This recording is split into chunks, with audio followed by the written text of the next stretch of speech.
Good evening, guys. How you doing? I see that some of you are already in attendance. Can you please let me know if you hear me well so we can start? It's a bit cold. It's been -2 degrees at nights and especially at dawn here in the southern Portugal lately.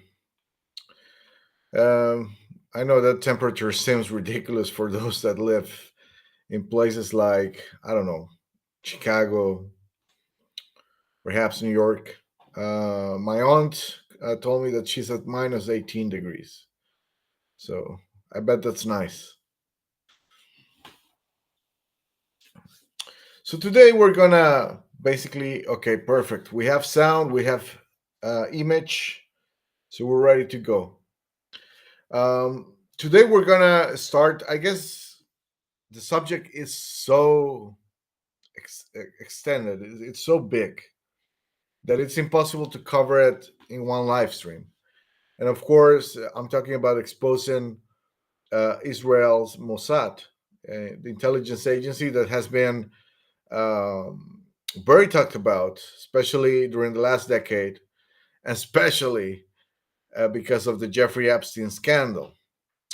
Now, there's so many things that these people have been involved in, especially as far as American, United States policy and United States incidents.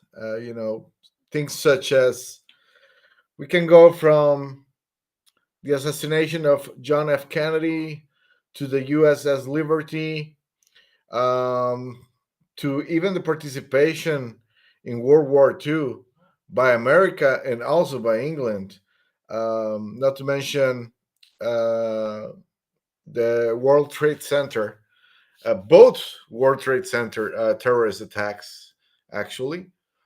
Um, and now, of course, everything that's been going on in the Middle East, but it doesn't it doesn't only revolve around these tragedies that are known to everyone and that occupy the attention of the media for weeks on end. We also must refer to individual assassinations, which is one of the specialties of this intelligence agency.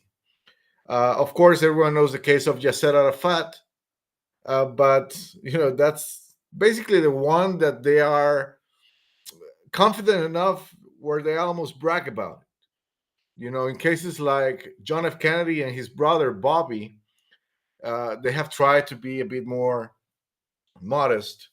And of course, there's cases that I have researched personally that are a bit Mossad adjacent, I want to say, because of the participants, because of the people that revolve around this deceased individuals during the last weeks, last days of their lives. I'm referring to Isaac Cappy, Anthony Bourdain, and quite possibly, Chris Cornell and Chester Bennington. But I'll leave that for last. In the beginning, I'm going to show you a few videos just to give more time for people to come in. And after that, I will start by explaining how Mossad originated, how they came to be, and then we'll start with the false flag operations, also known, well, in other cases, psyops or psychological operations. So let's start with the videos, shall we?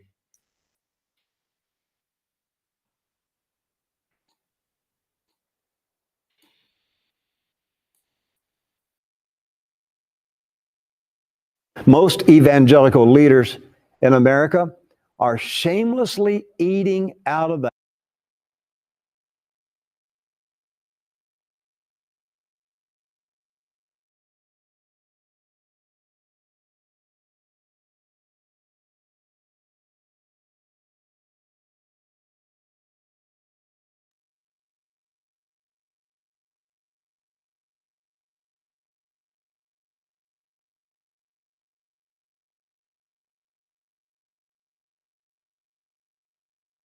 Most evangelical leaders in America are shamelessly eating out of the hands of the Israeli Zionists like domesticated pygmy goats, nibbling on corn kernels. These shepherds of shame have become useless to Jesus Christ. They too have been compromised by the Israelis, but not with sex. It was done with Jewish money. Well, how far has America fallen spiritually and morally? For the past 30 years, this nation allowed a foreign nation, Israel, to recruit vulnerable teenage girls from American towns and cities and promise them money and glamour and travel. Instead, thousands of girls were entrapped as sex slaves to satisfy the carnal lust of American leaders who eagerly sold their dignity to the Israeli Zionists. Even more shocking is the fact that the Epstein child sex blackmail operation was common knowledge among America's political and corporate elites, and nobody did anything to stop it. I hurt for my nation, America, but I weep for the church in this country. Where are the Christian men who fear God more than they fear men? Woe to the people who recruited the children. Woe to the men who raped them. Woe to the men and women who knew about the crimes but were too timid and afraid to stop it. Repent, or else you will perish in the fire that comes with Jesus Christ on the final day. Why did PayPal close the True News account? Because I am not afraid of the Israeli Zionists. I fear Almighty God, and I am covered in the blood of Jesus Christ, whom their ancestors crucified. I will not be silent.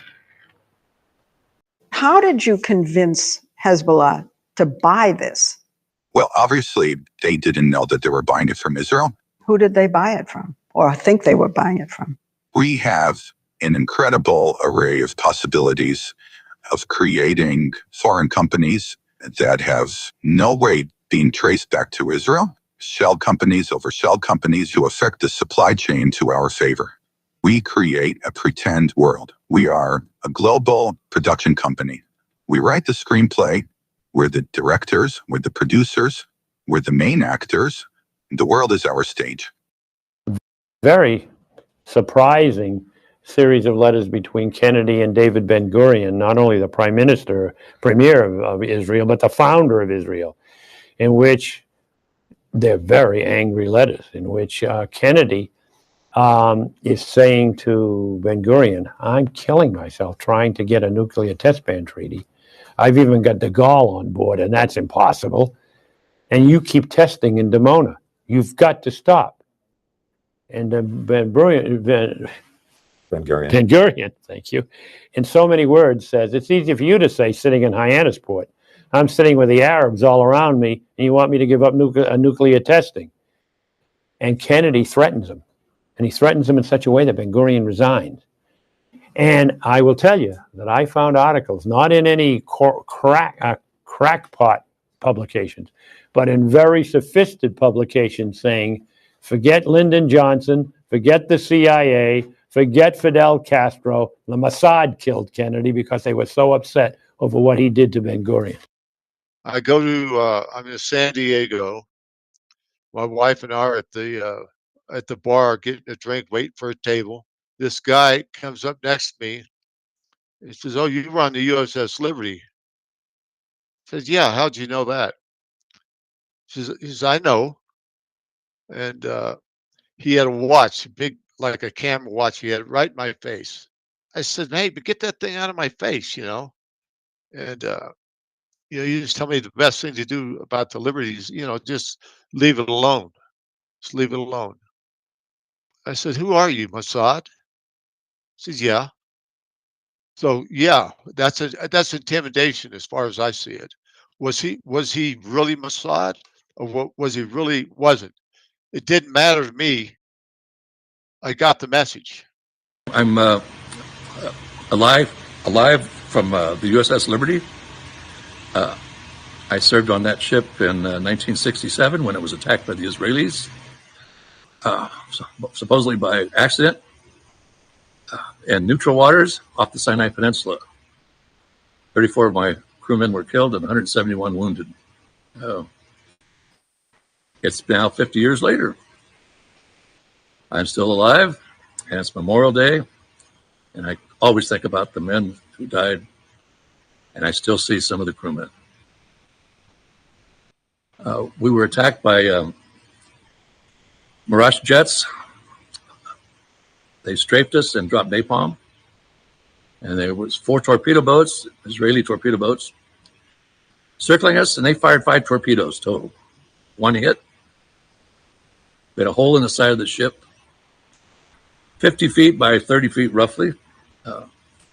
We had, for weapons on our ship, 50 caliber machine guns. 2 forward and 1, 2 midship. All the men in those gun mounts were killed. And the torpedo hit in the communication spaces, and many men died wounded from there, supposedly by an accident. I don't believe it was an accident. We intercept a lot of messages that Israel had sent, and some that were highly classified at the time, and were sent further to our government, who in turn acted or didn't act on what we said. And I know the Israelis, this is my opinion, planned the attack on us, and they know it too. And I believe our government knows it too. So if anybody wants to do anything about it, you know right where I live. And if not, that's my story. I'm sticking to it. Israeli request to stop the distribution of a book that contains some pretty damning information about the Israeli Secret Service, the Mossad, if it is true. Here's ABC's John Martin. The most sensational claim in the book involves this bloody day, the Beirut Marine Barracks bombing. The book says Israeli agents kept vital information from U.S. Marines that might have saved the lives of 241 Americans killed here. Israeli government sources deny this account, but according to the book, an Israeli informant saw a Mercedes truck being fitted with secret panels for explosives.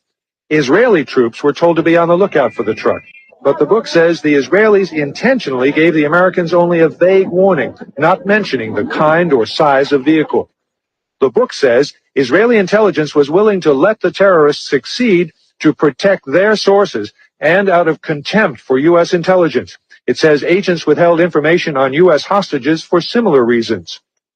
In Toronto today, the author was under a court-ordered gag not to discuss the book or the case. You see, there's 2 restrictions. There's one restriction that I can't talk about what I learned or have done in the Mossad, and the other restriction is I cannot talk about anything that's in the book.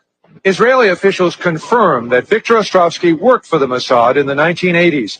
Alarmed by the contents of the book, they got it temporarily blocked in Canada and the United States. It's the position of the Israeli government that the information contained in the book could very well lead to the identification of employees of the Mossad and could jeopardize their lives. But the book's introduction says it does not name active agents and gives only initials. It does say that more than 24 senior Israeli agents routinely gather intelligence in the United States. Late today, the book was put out for sale in New York after the court lifted its restraining order. The publishers claimed... How many people know that on the morning of 9/11, a lady looked out of her apartment in New Jersey looking over to the burning tower, the first one, and saw 5 Middle Eastern looking men filming it, high-fiving and cheering.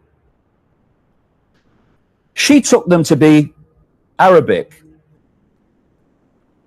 She called the police. The police eventually tracked them down. They were traveling around in a white van. They were Israelis. They became known as the Dancing Israelis. They were arrested and kept in custody for 71 days until the ultra-Zionist head of the criminal division of the Justice Department, Michael Chertoff, released them. And how many people know that the same Michael Chertoff released the 200 arrested in the spy ring? And they went back to Israel. These 5 dancing Israelis, 2 of which were known by the police to be Mossad agents, said that they were there to document the event. Well, hold on. How did you know it was going to happen? It was widely reported that men had been celebrating the attack after recording the first plane strike. They were not Al-Qaeda, but they were detained. I grabbed my binoculars and I could see the towers from my window. And this is where I'm looking. And all of a sudden, down there, I see this van parked. And I see 3 guys on top of the van. And I could see that they were like happy. They didn't look shocked to me. They didn't look shocked. There was a group of Israelis, some of whom later were revealed as Mossad assets, who were arrested after cheering and high-fiving and videotaping the crash of the airplanes into the World Trade Towers. Several other men were detained after a van full of explosives was stopped outside of Manhattan. Earlier, we had heard that an FBI spokesperson said that there was a report on the George Washington Bridge, which is another facility which you folks are responsible for policing, a report that there had been a van stopped there that had explosives. Asked this week about another sprawling investigation and the detention of 60 Israelis since September 11th, the Bush administration treated the questions like hot potatoes. I would just refer you to the Department of Justice with it. I'm not familiar with the report. I'm aware that some Israeli citizens have been detained. With respect to why they are being detained and the other aspects of your question, whether it's because they are in intelligence services or what they were doing, I will defer to the Department of Justice and the FBI to answer that. On March 6, 2002, a draft report from the DEA said it may well be an organized intelligence gathering activity. Despite all of this, all the Israelis were let go without any espionage charges being filed. Fox News anchors Brit Hume and Carl Cameron would do a 4-part investigation into these allegations in December of 2001 and yield stunning results. It has been more than 16 years since a civilian working for the Navy was charged with passing secrets to Israel. Jonathan Pollard pled guilty to conspiracy to commit espionage and is serving a life sentence. At first, Israeli leaders claimed Pollard was part of a rogue operation, but later took responsibility for his work. Now, Fox News has learned some U.S. investigators believe that there are Israelis again very much engaged in spying in and on the U.S. Since September 11th, more than 60 Israelis have been arrested or detained, either under the new Patriot anti-terrorism law or for immigration violations.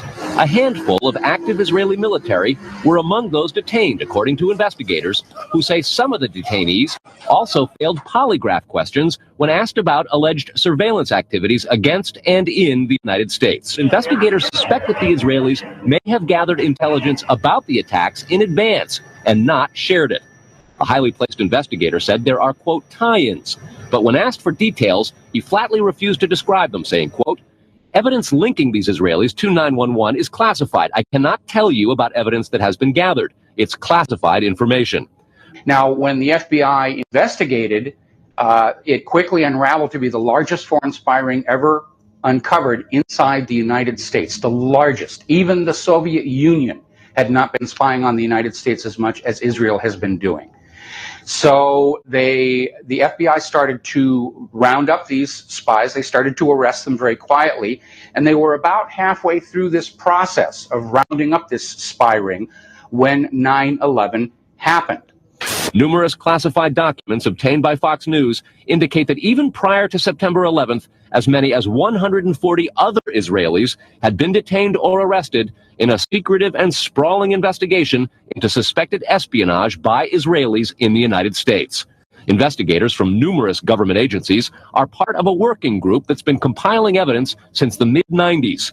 These documents detail hundreds of incidents in cities and towns across the country that investigators say, quote, may well be an organized intelligence gathering activity. The first part of the investigation focuses on Israelis who say they are art students from the University of Jerusalem and Bezalel Academy. Documents say they, quote, targeted and penetrated military bases, the DEA, FBI, and dozens of other government facilities, and even secret offices and unlisted private homes of law enforcement and intelligence personnel. The majority of those questioned, quote, stated they served in military intelligence, electronic surveillance intercept, and/or explosive ordnance units. Why would Israelis spy in and on the U.S.? A General Accounting Office investigation referred to Israel as Country A and said, quote, according to a U.S. intelligence agency, the government of Country A conducts the most aggressive espionage operation against the U.S. of any U.S. ally. The document concludes, quote, Israel possesses the resources and technical capability to achieve its collection objectives. What about this question of advanced knowledge of what was going to happen on 9/11?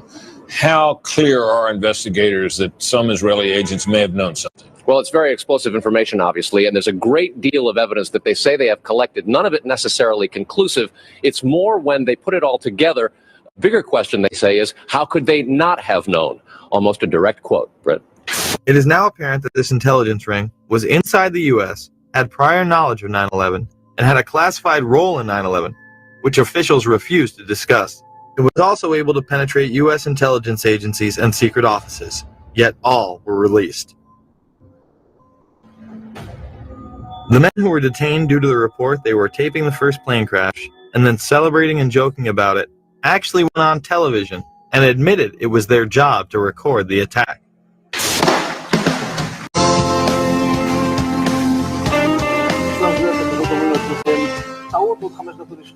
And at that point, we were taken for another round of questioning, this time related to our allegedly being members of Mossad.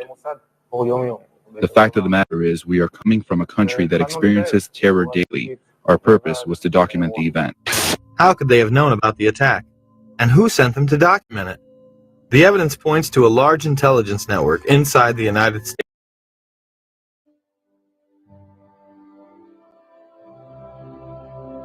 Alan Zabrowski, PhD, University of Michigan, is a 10-year U.S. Marine Corps veteran and a graduate of the U.S. Army War College. Now, not only that, Dr. Zabrowski, correct me if I'm wrong here, not only are you a graduate of the U.S. Army War College, but you were director of studies there for some period of time. Is that correct?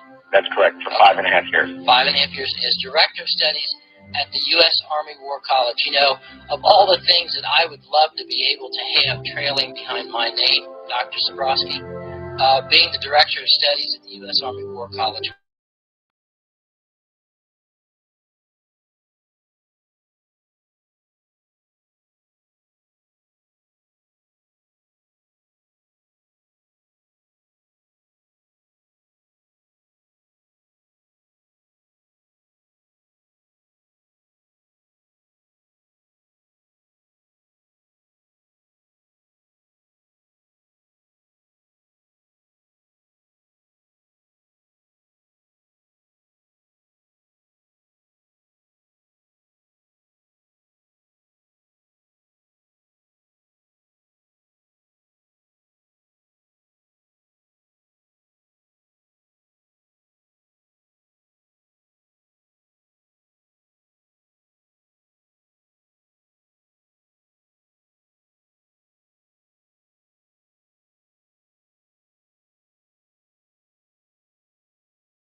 So it seems that Rumble malfunctioned.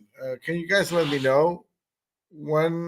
What was the last video that worked? I just noticed the chat. I was finishing printing some files, and that's unfortunate. Rumble has not been working very well in the last months, sadly, because we were almost finishing the playlist. But I guess I'll just get straight to it.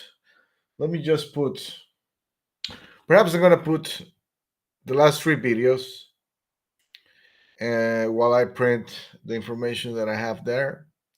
And I'll be right back in about 10 minutes. Sounds good?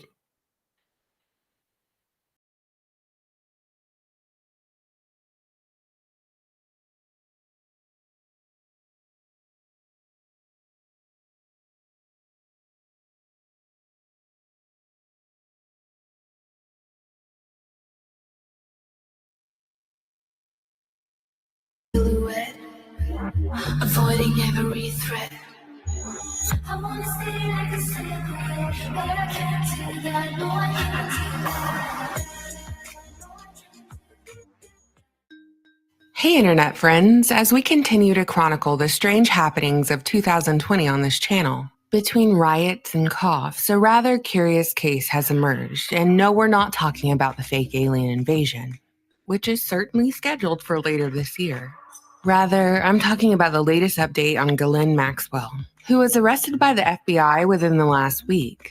I'll be blunt with you, I'm not ready to make a video on the latest updates because this script is one we've all seen before and it was baloney the first time too. So instead, we're talking about bloodlines, specifically the bloodline of spook royalty, the Maxwells. The mainstream media has rarely covered this ancestral context, and while alternative media has, you know how I am, I just want it simplified in like 15 minutes or less. Because I need some context from the past to navigate the present, but I also don't want to go cross-eyed staring at my computer screen for hours. So today, we're talking about the House of Maxwell.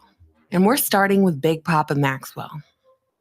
Originally born as Abraham Lieb in Czechoslovakia in 1923, the official origin story of the House of Maxwell begins in squalor. In an impoverished village where winters were cold, food was scarce, and apparently, a few dozen name changes were par for the course. Soon, Abraham Lieb's name transformed to Jan Abraham Ludwig, and with this name, at age 16, he left his village, dyeing his hair an unnatural black color, marching off with his mother's advice. Act like an Englishman. The English are successful. Don't screw this up, twerp. And so he followed his mother's advice. If he were ever to achieve his family's dream of a Jewish homeland in Palestine, there were sacrifices to be made, especially as whispers of war traveled across Europe. And with those whispers, waves of what was dubbed anti-Semitic messages spread over radio stations. Upon hearing this talk, Abraham Lieb or Jan Abraham Ludwig or whatever the heck Robert Maxwell's name was at that time, took it upon himself to cast a better depiction of his people. So before World War II had even started, Robert Maxwell became a storyteller, telling those who would listen that he'd lied about his age so he could join the local Czech resistance movement in Budapest. A tale which he would relay to the BBC decades later, but it was a lie. There was no Czech resistance at that time in Budapest because there were no German soldiers in the city. But the facts didn't matter. It was the emotion from the story that mattered, which is perhaps why Robert Maxwell went on to become such a successful media mogul. By the time he requested to join the British Army's Pioneer Corps, he was going by the name Jan Hotch. Perhaps because it sounded a little more English and a little less, well, you know, not English, because he certainly didn't speak any at the time. He kept pushing to enlist in the English ranks, setting his sights on the 6th Battalion of the North Staffordshire Regiment. And with a few character endorsements, Jan Hotch found himself in the 17th Infantry Brigade Intelligence Unit. But this time, he changed his name to Leslie Dumouriez, Dumouriez being a popular cigarette brand. And Leslie Dumouriez was popular with British soldiers too, so much so that he became a second lieutenant shortly after his 21st birthday. But the commanding officer took him aside, saying that Dumouriez wasn't an acceptable name for officer in the North Staffs. So he suggested a Scottish alias instead, Ian Robert Maxwell, and from then on, this was the Robert Maxwell, a man from nowhere that would take on the world. All that was missing was a wife.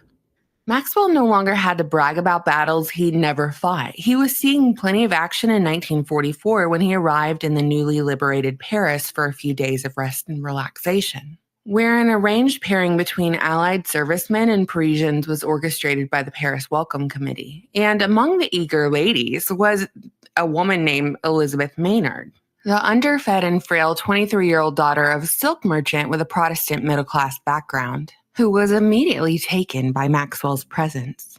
They were married, and together they had 9 children over the span of 16 years. But unlike their post-wartime counterparts, they weren't looking to settle in their newfound peaceful life. Robert had other ideas. While Elizabeth found purpose in fostering relations between Christians and Jews throughout her career, focusing on Holocaust history and organizing conferences around the goal of combating anti-Semitism, her husband chased power and influence. One of the outcomes of World War II was the establishment of the State of Israel within the region known as Palestine, a place that the newly formed United Nations had allocated as the Jewish state. Maxwell was key in the creation of Israel, given that he used his contacts to help smuggle aircraft parts to Israel during the 1948 War of Independence. Officially established in 1949, Mossad became the National Intelligence Agency of Israel, aimed at intelligence collection, covert operations, and counterterrorism, sort of like the Israeli equivalent of the CIA.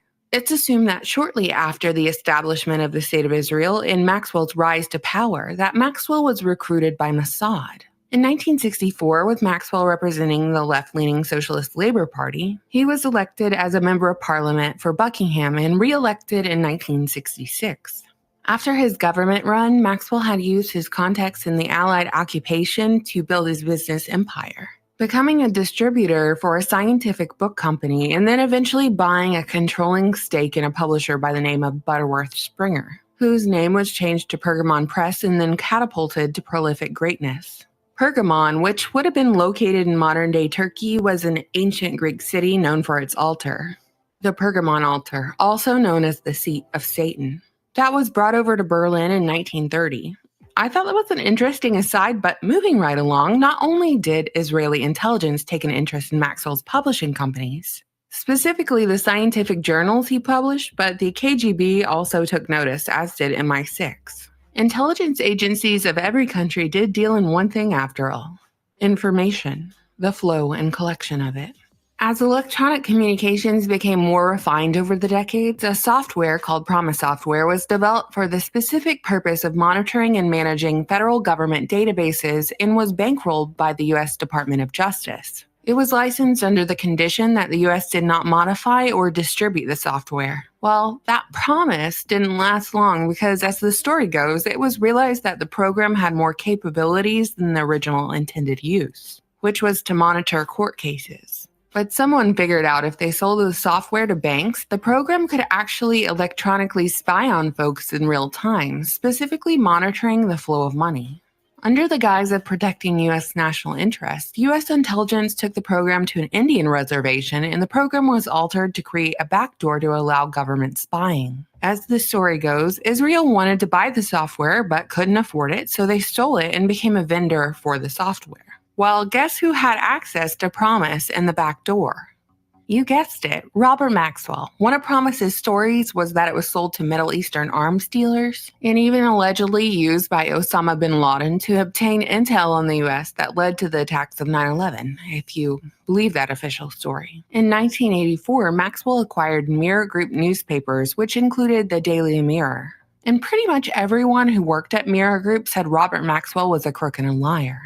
To say that this guy was a media mogul at this point would be an understatement. He had his hands in everything. MTV, New York Daily News, Macmillan Publishers, Nimbus Records, European newspapers, tabloids, and even a home computer company. So when I look at this guy, I see someone who is firstly privy to the latest information and he collects it. And two, he's a guy who is uniquely able to control the flow of information to the public, whether that be through educational texts, gossip columns, or even biographies about world leaders. It's a perfect job for an operative, a perfect job for a spy. All that's missing are sharks with laser beams.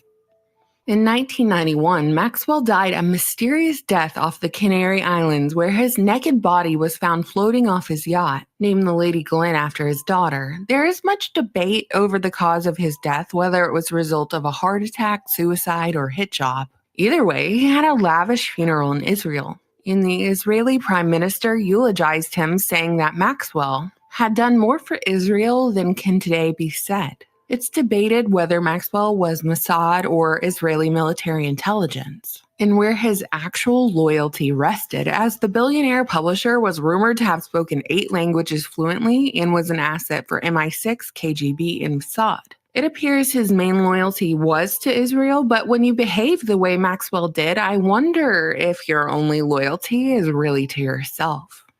It later came out that Maxwell was responsible for stealing £460 million from the Mirror Group pension fund, amounting to about $1.1 billion to finance his operations and his lifestyle. All right, and that, my friends, was my super fast summary of Robert Maxwell, Israel's Super Spy by Gordon Thomas and Martin Dillon. But all this spy business didn't end there. In fact, it stayed in the family. It's theorized that Ghislaine was heavily affected by her father's death and demise of his reputation. Her status and fortune had taken a hit, and thus Epstein provided her re-entry to the society to which she was accustomed, even though the key to that society was blackmail. I, however, suspect she was much less prey and altogether more predator, being spook family royalty and all. Ghislaine's twin sisters, Christine and Isabel, were apparently internet pioneers who founded Magellan Web Search Service. Magellan was one of the very first search engines that was live on the internet from 1995 to 2001. Imagine the data collection potential of manning a search engine. Find out an important person's IP address and keep a log of their inquiries, or perhaps even their darkest desires. Excellent blackmail potential, but I digress. The search engine was very popular amongst users. It really had the momentum to become Google, but the company sold out, only for Ghislaine's sisters to chase a spooky new endeavor. Christine founded Gilead, which is a data analytics company who managed to obtain big-time government contracts, ranging from the FBI, CIA, and the software was likely even preloaded onto HP servers going back to the early 2000s. The firm's software was behind the data search technology used by the FBI's counterterrorism data warehouse. And the company's advisory board includes Alan Wade, former CIO of the CIA.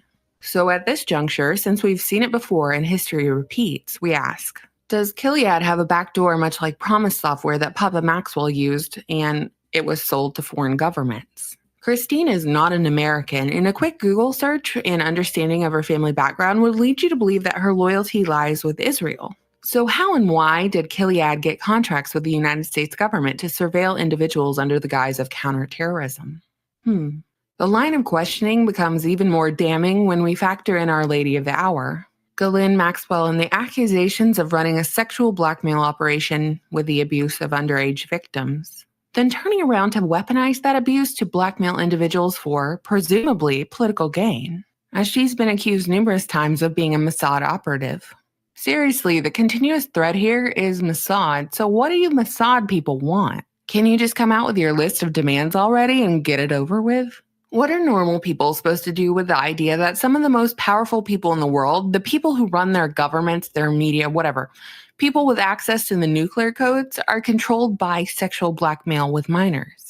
And am I really supposed to buy this whole story about Ghislaine Maxwell being arrested by the FBI with no footage of the arrest, no mugshot, no nothing? It took a long time to arrest her. Did this time afford her enough space to delete or move or whatever blackmail or evidence she had on others? Now we have reports that she's on suicide watch in a New York jail rife with COVID. So how's this exit strategy gonna go? The way of Epstein? By suicide or by plague? And is any of it real? How convenient is it that the Maxwell sisters are pioneers of the modern internet, completely intertwined with U.S. intelligence agencies? I would define myself as a slightly optimistic realist, so as much as I want to ride the hype wave that justice is around the corner, I feel like we're getting a bit hoodwinked here.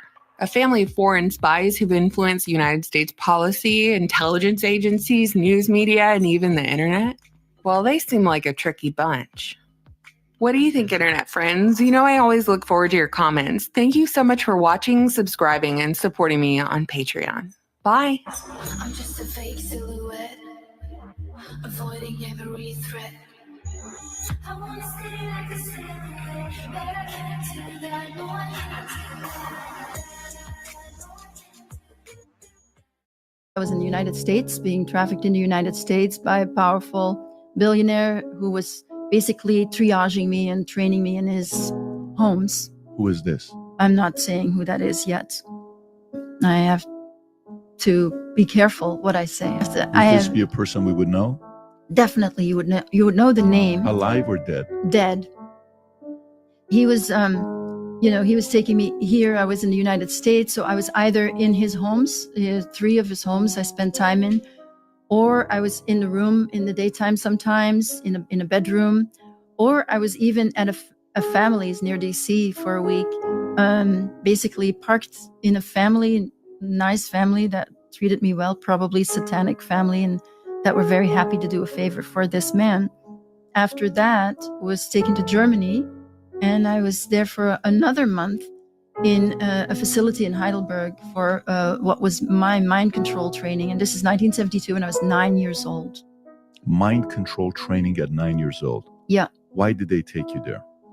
When I met this billionaire, he had me in his homes and everything to get me used to the life of the elite, so that I would know how to eat, so that I would recognize good clothes, so that I would be comfortable in these environments. And alongside that, we went to on one of the islands on the northeastern coast of the United States and saw there, and this was a Rothschild who was there. Rothschild. A Rothschild, yeah. We were with Evelyn the Rothschild for 1 day only. And it was clear that this billionaire, who you would think is just as powerful as this Rothschild, was not as powerful in the network as he was. And he was asking for permission. He wanted to make me into an elite sex slave where I would become famous in France. And then with that role, I would attract the most powerful men in the world, and I would be able to spy on them for him and so forth. Was that David Rockefeller? All right. Okay, there you go. You've never talked about this. I've never said his name. You know, you hear these stories and you wonder, there's no way these people are capable of doing something like that. At what point did you know it was him? When he died. 2017. Yeah, I just saw his face, and first of all, I saw his face, and then immediately a lot of other memories came back with him. David Rockefeller was a pedophile. There's a lot of survivors. I work with survivors. There are a lot of survivors out there of David Rockefeller. Evidence. I can't believe I don't know the answer to this question, but I don't. Do you still represent him? And when did you stop representing him? Epstein. No, I stopped representing him when the deal was made, and I haven't seen him in years. And, if his lawyers call me and ask me a question about the deal, of course, as a lawyer, I have to answer that question. Look, I was introduced to him by the Lady Rothschild. The people he hung out with at the time were the president of Harvard, the provost of Harvard. Yeah, my relationship with him was academic. We went to conferences. We had seminars in his office. None of us had any inkling that he had this other life. And as soon as we learned about it, obviously, all of us ended any kind of a social relationship. I then became his lawyer. I'm proud of the fact that I represented him. I represented a lot of controversial people, and we got a deal. Some people criticize the deal, but you can't criticize the defense attorney for trying to get the best deal possible. But I want to categorically again state, I never met this woman. She made it up completely. I will continue to say that till the day I die. And when I die, my children will continue to say it. It's a total categorical lie.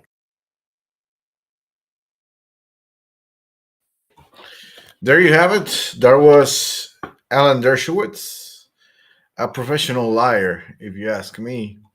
Now, I wanted to end the introduction with those clips about Epstein because it makes an infallible connection. I'm sorry if you hear some background noise because my cat is playing around the office, and obviously I didn't know she was here. Now I cannot take her out.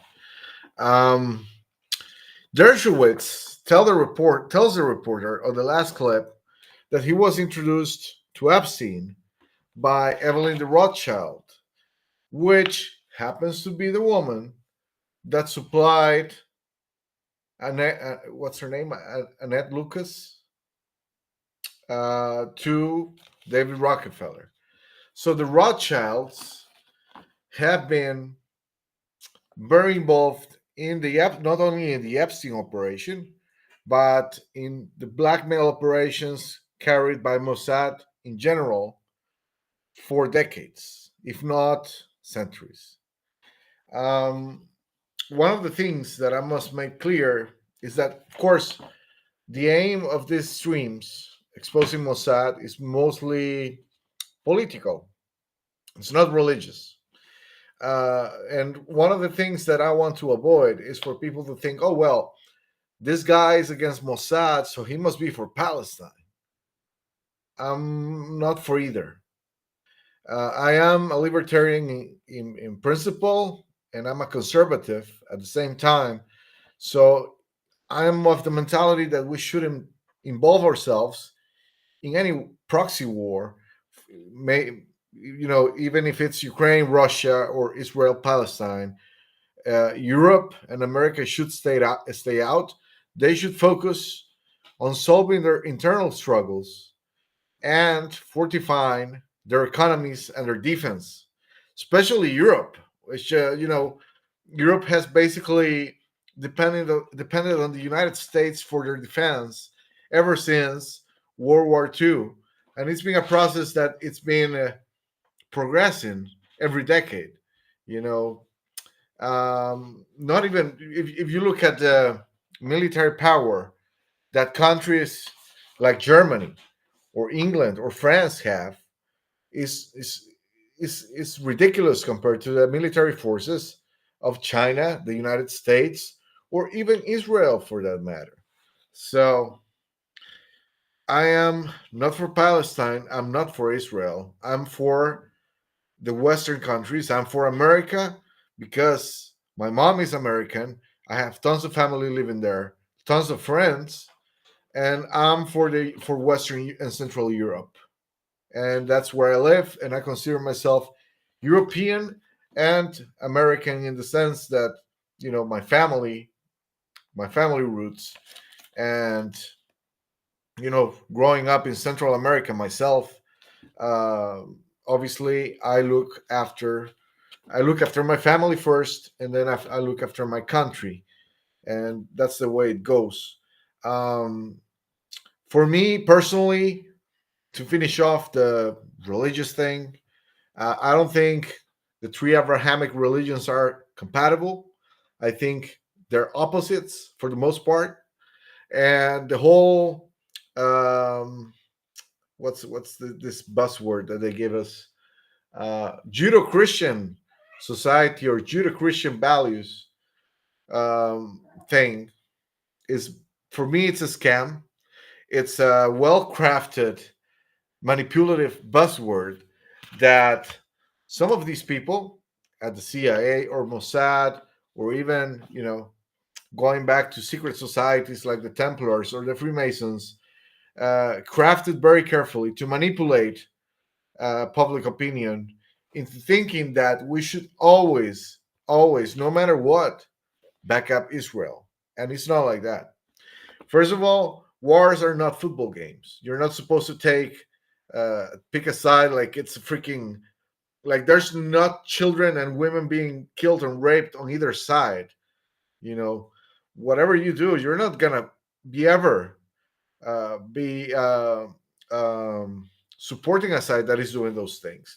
And in war, I'm sorry to tell you, but these things happen on both sides. Just a second.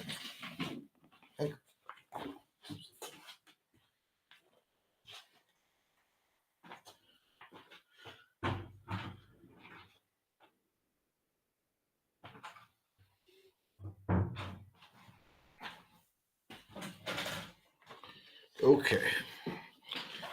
I was letting the cat out. It was acting out already, so you know. So as long as that's clear, we can start. Now, there's some things that are very interesting that connect to Zionism and of course what happened before uh, the state of Israel was formed, thanks to the Balfour Declaration.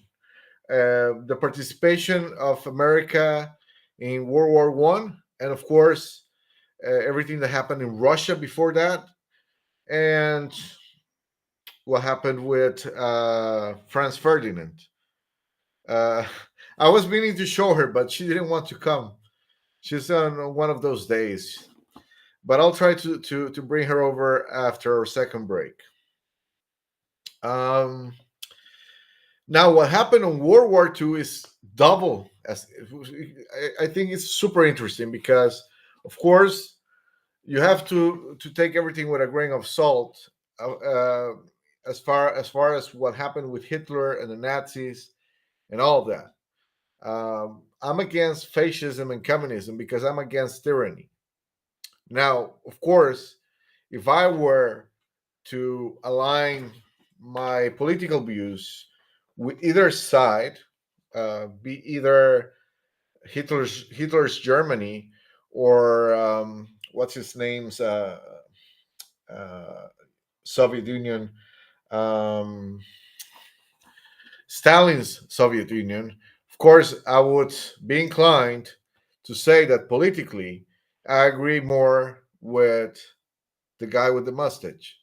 You know, that said, there's things there with Hitler that have to be dissected and looked at very carefully, like his occult leanings, his possible, the likeliness that he was put there as an infiltrator, given his Rothschild descendants. You know, uh, the fact that he was a member of the Thule Society is, of course, something to ponder. Now we might do a watch party about Europa, the last battle, and the greatest story never told, which for me, everyone has to watch these documentaries at least once.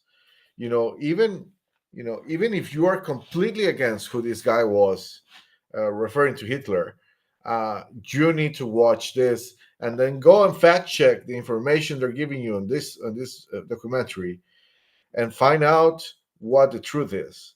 Sometimes the truth is in the middle, but you know it's a very, very, very it's a huge subject. It's just full of chapters.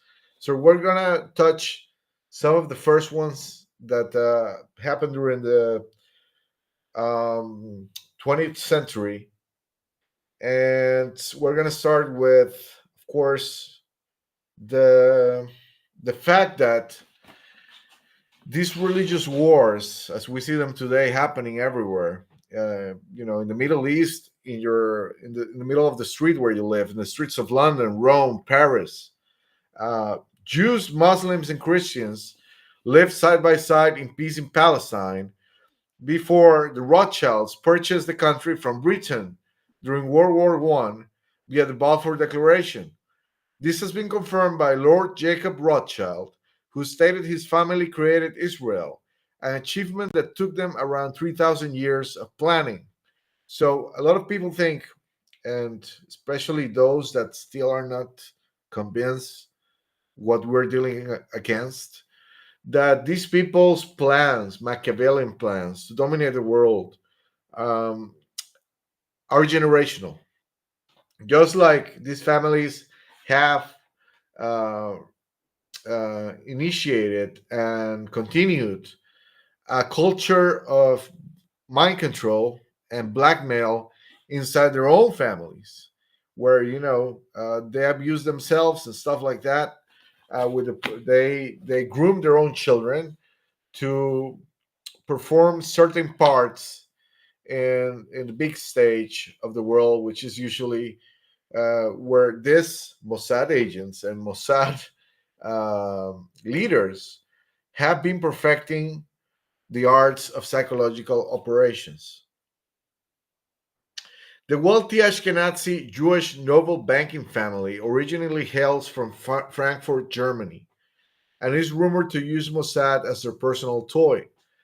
That said, generally speaking, it's very clear to me who is the bully and who is the oppressed in this whole Palestine-Israel situation. Of course, you have to take in consideration, well, the power that Israel has behind it because of the blackmail that they enforce over the West. It's not only America, it's not only the United States, it's the whole of America, including South America and Central America for the most part, with some exceptions, and all of Western and Central and probably Eastern Europe.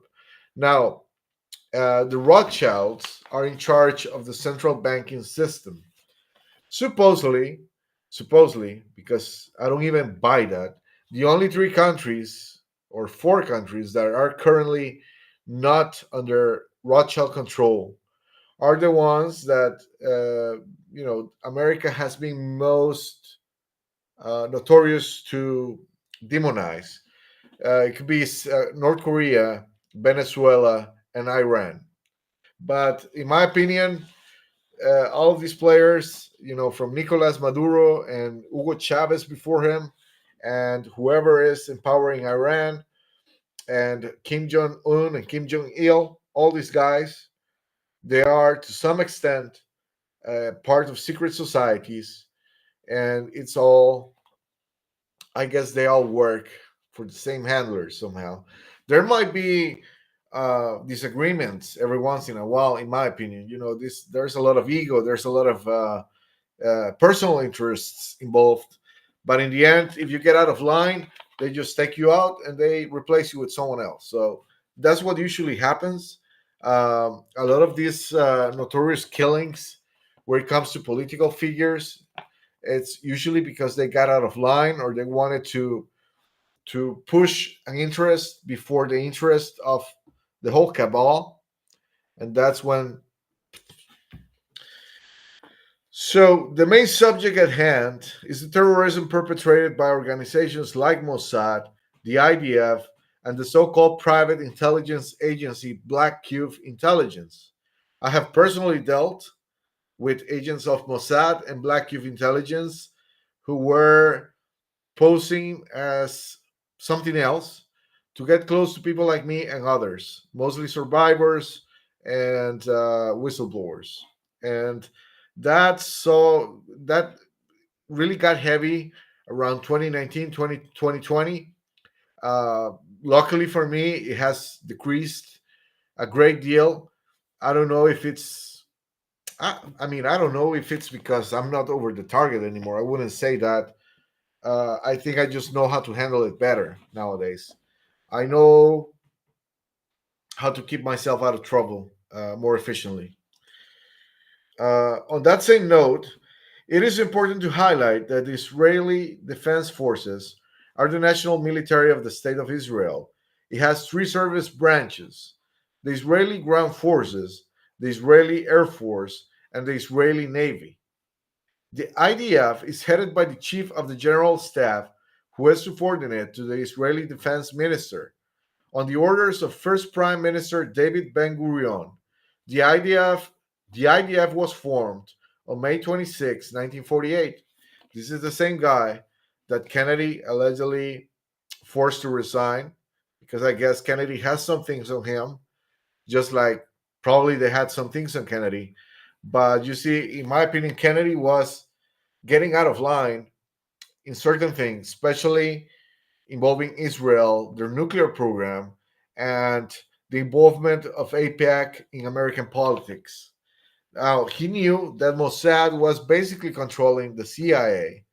So that's why he was very against the CIA, and he didn't trust the FBI either.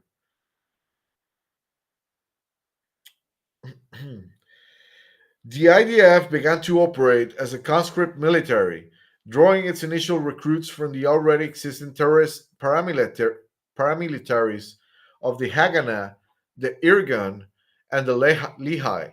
These three groups were declared terrorist organizations by Israel itself because their tactics were so nefarious.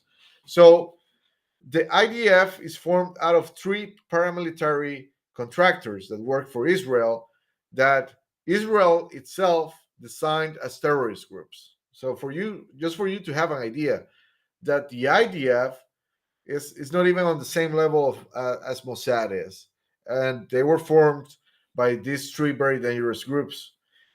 The Irgun, officially the national military organization in the land of Israel, was a Zionist paramilitary organization that operated in Palestine between 1931 and 1948. The Irgun policy was based on what was then called revisionist Zionism, founded by Zev Jabotinsky.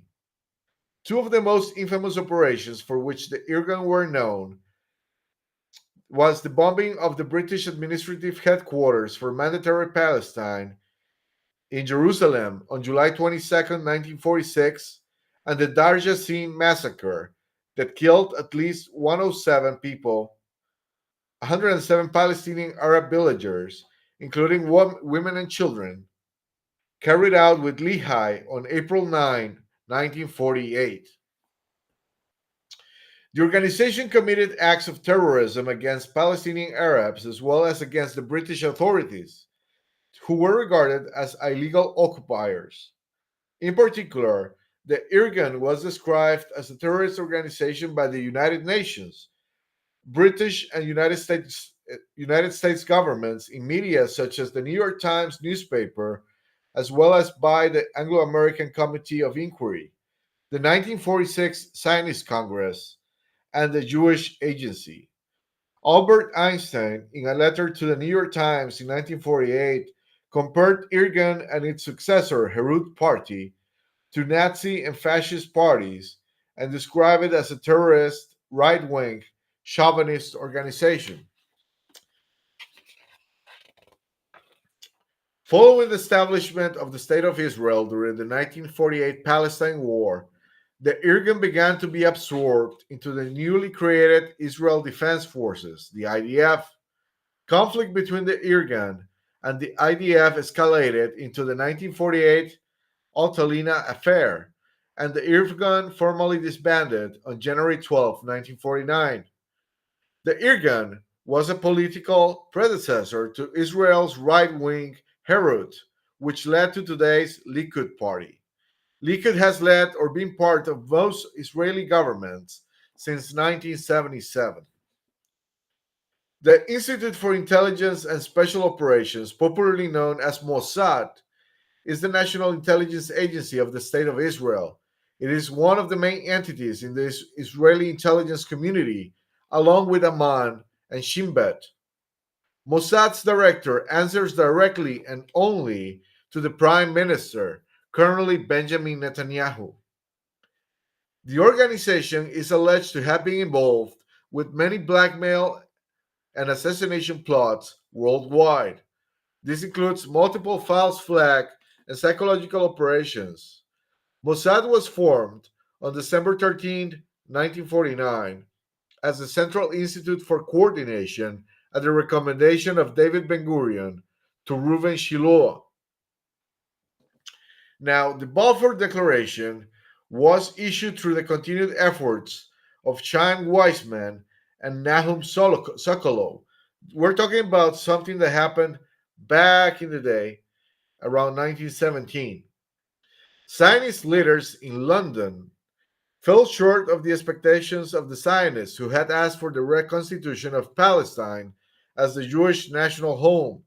The declaration specifically stipulated that nothing shall be done which may prejudice the civil and religious rights of existing non-Jewish communities in Palestine. Of course, the Zionists didn't agree to that. The document, however, said nothing of these communities' political or national rights and did not refer them by name.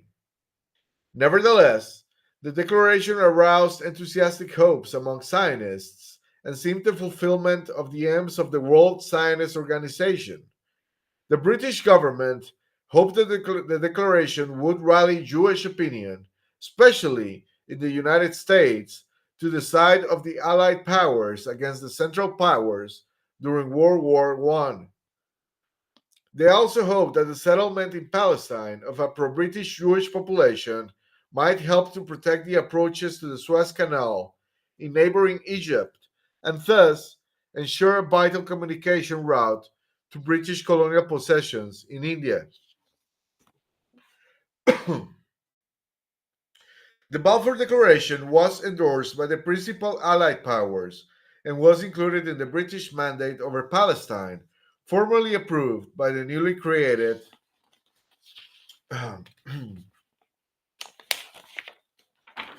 League of Nations on July 24th, 1922.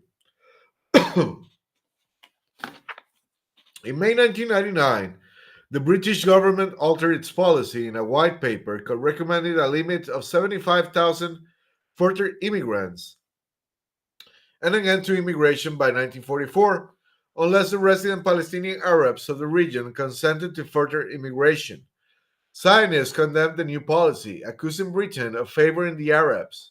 This point was made moot by the outbreak of World War II in 1939, which lasted until 1945, and the founding of Israel in 1948.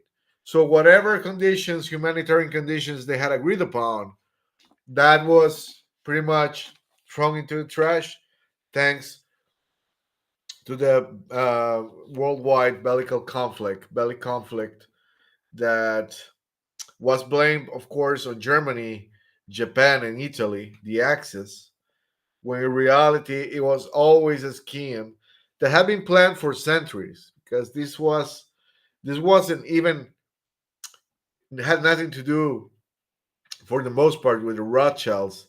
When it was initially devised as a plan, you have to go back to Albert Pike and, of course, the Freemasons, the Club of the Illuminati in Bavaria. But that's a story for another day.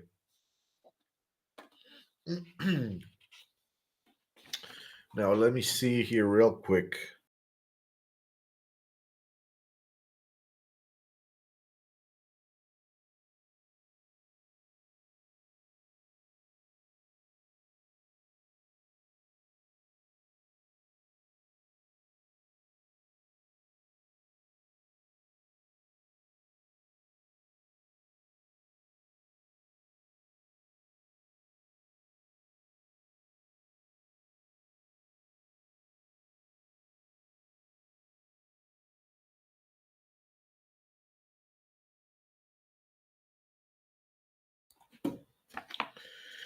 So, in July 1946, this is before the creation of Israel, when the British controlled Palestine, Jewish terrorists dressed up like Arabs blew up the King David Hotel in Jerusalem. So this could be considered one of the first false flag operations committed by Mossad, even though they were founded until 1949. But it was carried by some of the people that would originally created 3 years later. This attack killed 91 people of various nationalities, including 26 Britons, and 46 people were injured. Menachem Begin was a key organizer of the attack. He was seen shaking hands with former British Prime Minister Margaret Thatcher. The latter had a key role in covering up for serial rapist and pedophile Jimmy Savile, who was a supplier of victims for the British royals and even a marriage counselor for then Prince Charles of Wales and Princess Diana. Now, this is something that I always found funny. Why would a guy that was never married and didn't have any serious relationships at the time, or even recently, in recent history at the time, such as Jimmy Savile, be appointed as a counselor for the royal couple? Well, this, of course, was a way for Charles and and Jimmy to spend even more time together, to devise their shenanigans, which of course uh, most likely including the worst you can imagine. But I guess it was also a ways to try to earn Diana's confidence, which they never were able to. They never. I feel, of course, I cannot be sure of this, but I always felt that the royals were never sure of having Diana under control, of having her favor, or having her uh, scared enough to be under their control. Now, after 1949, so this is already Mossad in full force, we have the Lavon affair. The Lavon affair was a false flag operation carried out by Israel in Egypt in 1954. Israel was concerned about the rise of Egyptian nationalism under President Gamal Abdel Nasser and feared the strengthening of ties between Egypt and the Western powers, especially the United States. So they devised a plan. The operation was codenamed Operation Susanna, or as it is commonly referred to now, Lavon Affair. Israeli military intelligence recruited Egyptian Jews and undercover Israeli agents to orchestrate a series of bombings targeting American and British owned institutions in Egypt. The goal was to blame the attacks on the Muslim Brotherhood, Egyptian communists, or local nationalists, and damage relations between Egypt and the Western powers, particularly the United States and the United Kingdom. During the month of July 1954, the operatives carried out a series of bombings targeting American and British owned civilian facilities in Cairo and Alexandria. On July 2nd, the agents detonated bombs at a post office in Alexandria. 12 days later, on July 14th, they bombed the libraries of the U.S. Information Agency in the same city, and Cairo as well, and a British owned theater. The homemade bombs, consisting of bags containing acid placed over nitroglycerin, were inserted into books and placed on the shelves of the libraries just before closing time. Several hours later, as the acid ate through the bags, the bombs exploded. Then, 9 days later, on July 23rd, an incendiary bomb went off in the pocket of one of the agents outside the British owned theater in Alexandria. On October 5th, 1954, Egypt announced the arrest of a 13-man spy ring. They concluded that the operation was ordered by the Israeli Secretary of Defense, Pinchas Lavon, hence the name Lavon Affair. The 13 agents consisted of Egyptian Jews and undercover Israelis. Two were acquitted. One of the Israeli agents, Max Binet, committed suicide on arrest. One committed suicide in prison. Two were executed. The rest were sentenced to lengthy prison terms.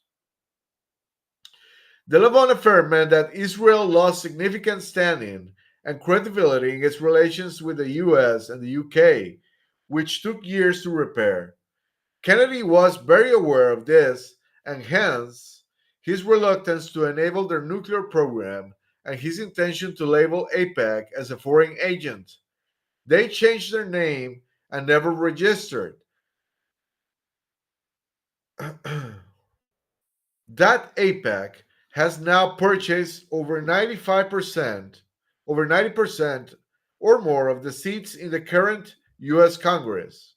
In 2005, Israel publicly honored the surviving spies by presenting them each with a certificate of appreciation for their efforts on behalf of the state, ending decades of official denial by Israel that the operation ever took place. Okay, now let me see if from here we jump to the USS Liberty, or we might dip we might dig deeper into GFK. Well, yeah, I think that's the route we should uh, take. Okay, let me show you another video, and then we'll continue. This is basically, for me, it's something that should have uh, uh, enraged Americans to a degree, that this subservitude towards Israel should have been exposed right back and then. Of course, the cover ups and the power that the government had to contain the information back at the time doesn't compare to now, where we have all these different outlets to communicate what really happened. And you have to also think about how much all this awakening and all this free flow of information about the things that have happened has been by design, because you have to ask yourself, uh, you know, well, of course they make calculations and they know that they cannot cover up for everything for until the end of times. So, in knowing that there's going to be an exposure of their bad deeds, how much of that exposure have they been able to control and more or less form into their own agenda, into their own narrative, uh, even with this Kennedy assassination? Because yes, we know that Mossad was involved. We know that the whole um uh, Harvey Lee Oswald version is completely bollocks. That never happened. That guy, yes, he actually worked for the CIA here and there. He apparently was like an informant, and he was put there as a patsy without him even knowing what was going on. So let's go and see this speech, which I think, funny story about this speech. Um, as some of you probably know, I met my wife thanks to Total Disclosure. And this happened in 2020. She was a follower of mine. And she was looking for this speech that I'm going to play for you, the John F. Kennedy speech, Secret Societies. And the first channel that appeared with the speech was mine. So she got to see that, and she saw some live streams. Then she went to our Facebook page, and that's the first day I spoke to her. And now we've been married for 3 years, almost 3 years. We'll be 3 years in 2 months. So looking forward to that. But just a funny story in regards to that. Hello, Florian. How are you, my brother? Thank you for being here.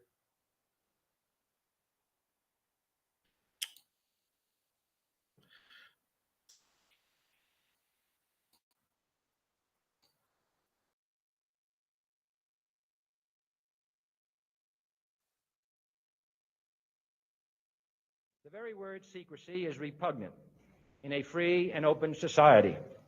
And we are, as a people, inherently and historically opposed to secret societies, to secret oaths, and to secret proceedings. We decided long ago that the dangers of excessive and unwarranted concealment of pertinent facts far outweighed the dangers which are cited to justify it.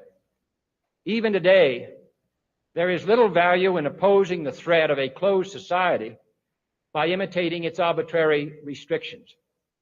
Even today, there is little value in ensuring the survival of our nation if our traditions do not survive with it. And there is very grave danger that an announced need for increased security will be seized upon by those anxious to expand its meaning to the very limits of official censorship and concealment.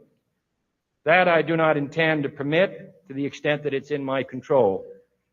And no official of my administration, whether his rank is high or low, civilian or military, should interpret my words here tonight as an excuse to censor the news, to stifle dissent, to cover up our mistakes, or to withhold from the press and the public the facts they deserve to know. For we are opposed around the world by a monolithic and ruthless conspiracy that relies primarily on covert means for expanding its sphere of influence, on infiltration instead of invasion, on subversion instead of elections, on intimidation instead of free choice, on guerrillas by night instead of armies by day. It is a system which has conscripted vast human and material resources into the building of a tightly knit, highly efficient machine that combines military, diplomatic, intelligence, economic, scientific, and political operations. Its preparations are concealed, not published. Its mistakes are buried, not headlined. Its dissenters are silenced, not praised. No expenditure is questioned, no rumor is printed, no secret is revealed.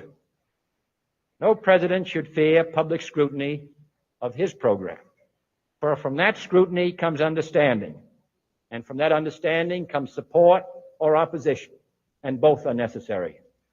I am not asking your newspapers to support an administration, but I am asking your help in the tremendous task of informing and alerting the American people. For I have complete confidence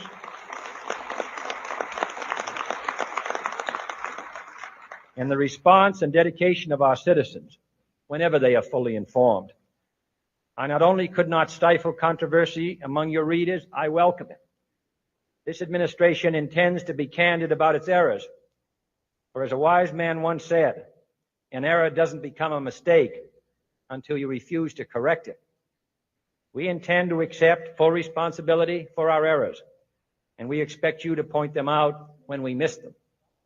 Without debate, without criticism, no administration and no country can succeed, and no republic can survive. That is why the Athenian lawmaker Solon decreed it a crime for any citizen to shrink from controversy. And that is why our press was protected by the First Amendment, the only business in America specifically protected by the Constitution, not primarily to amuse and entertain, not to emphasize the trivial and the sentimental, not to simply give the public what it wants, but to inform, to arouse, to reflect, to state our dangers and our opportunities, to indicate our crises and our choices, to lead, mold, educate, and sometimes even anger.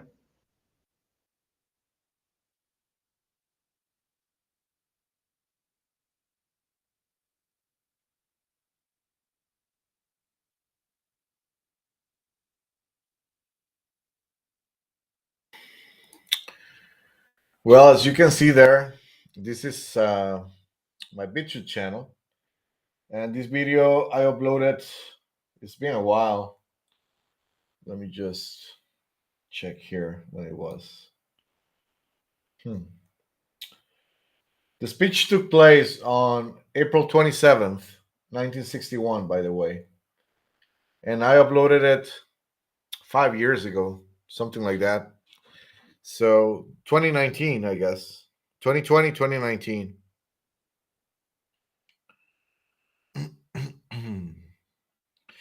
Who knows what JFK really wanted? I do feel that he was a figure that, of course, it's part of the bloodlines.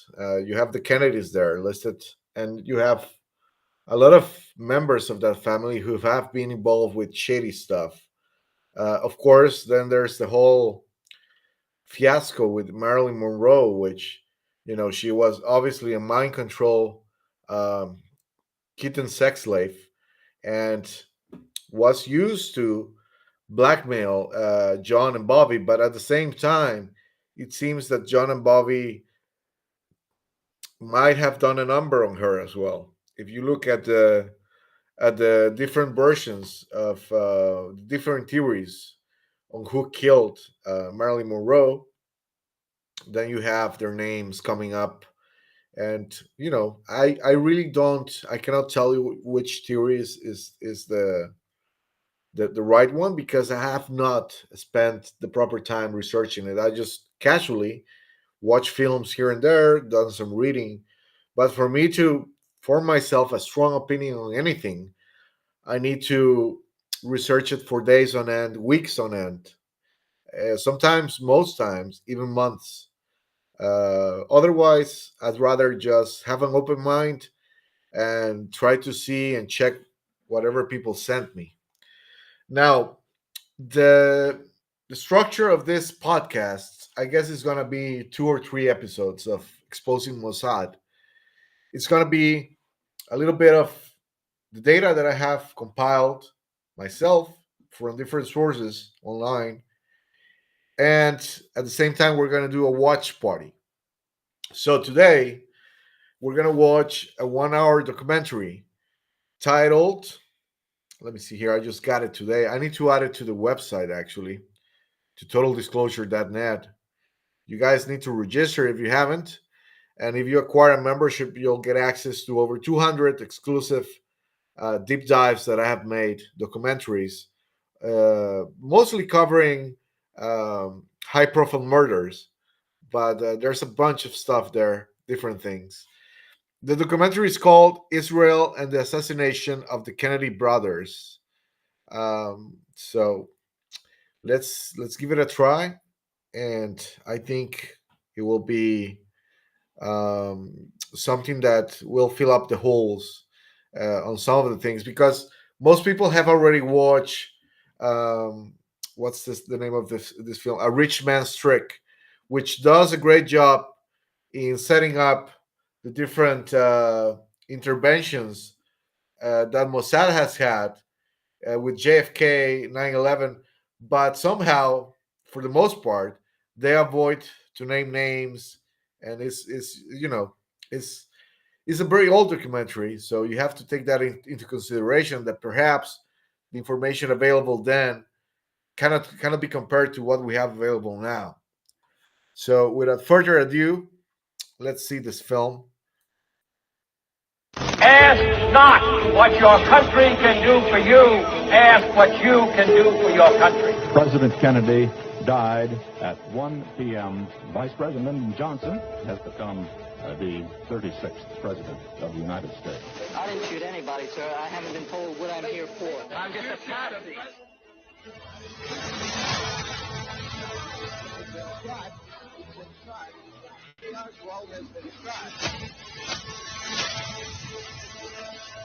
Supporters of Israel's nuclear weapons program were in fact involved in the JFK assassination. There's only one person in the world who John Kennedy trusted unequivocally, and that was Robert Kennedy. Obviously, I was there, but I don't remember any of that.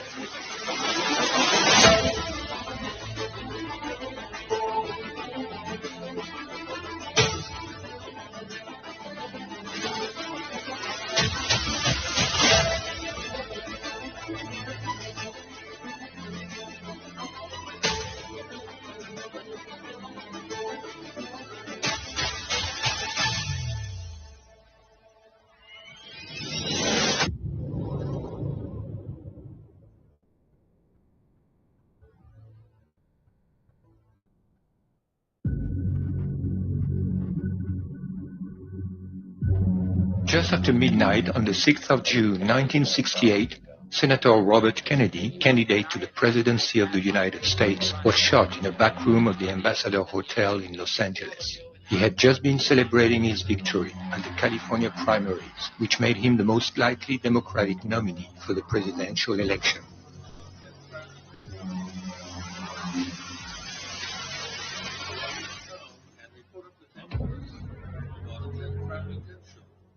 In which a lot of people, and this is the feeling you have. Robert would probably have won against the Republican candidate Richard Nixon. At the age of 43, he would have become the youngest American president ever, after being the youngest attorney general. His death opened the way for Richard Nixon, who could finally become president 8 years after being beaten by John F. Kennedy.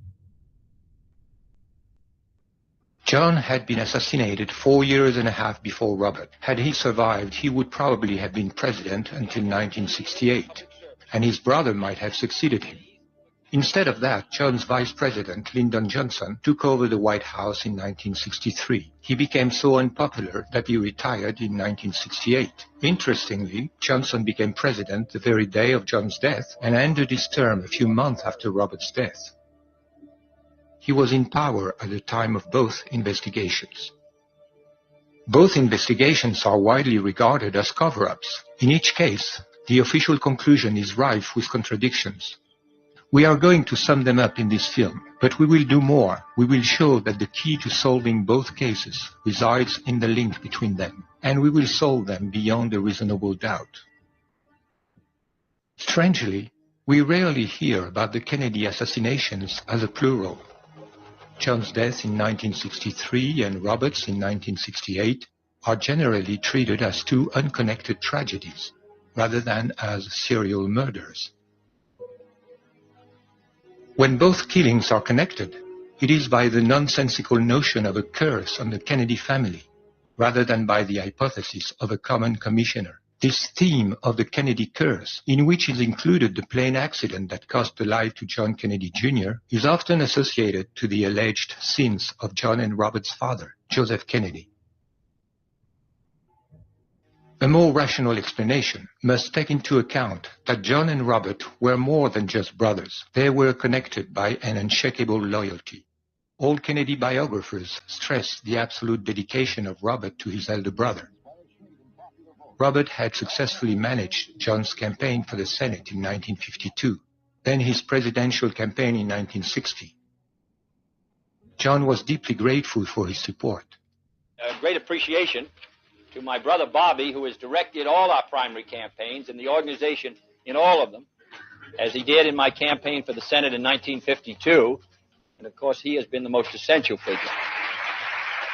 At the White House, John made Bobby not only his Attorney General, but also his most trusted advisor, even on matters of foreign or military affairs. He insisted, for example, on having him nearby during the whole Cuban Missile Crisis in October 1962. Traditionally, attorneys general have nothing to do with foreign policy. But after the Bay of Pigs, John Kennedy really wanted Bobby by his side, helping him to make the decisions on everything. Because there was only one person in the world that John Kennedy trusted unequivocally, and that was Robert Kennedy. Robert and John's communion of spirit struck their collaborators. No sooner did one of them begin a sentence than the other knew what he was saying. They understood each other so well that they talked in a kind of shorthand. Yet, Robert was very different from John. He was a sincerely religious man, devoted to his family. He had got married at the age of 24, long before his elder brother. With his wife Ethel, also a devout Catholic, he fathered 11 children. My mother and my father shared a belief that we are on earth for a short period of time, and that we are actually children of God. We prayed every night that John Kennedy would be the best president ever, and that my father would be the best attorney general ever. What John most appreciated in Robert was his sense of justice and the integrity of his moral judgment. It is Robert, for example, who encouraged John to fully endorse the cause of the black civil rights movement. We are confronted primarily with a moral issue. It is as old as the scriptures and is as clear as the American Constitution. The heart of the question is whether all Americans are to be afforded equal rights and equal opportunities.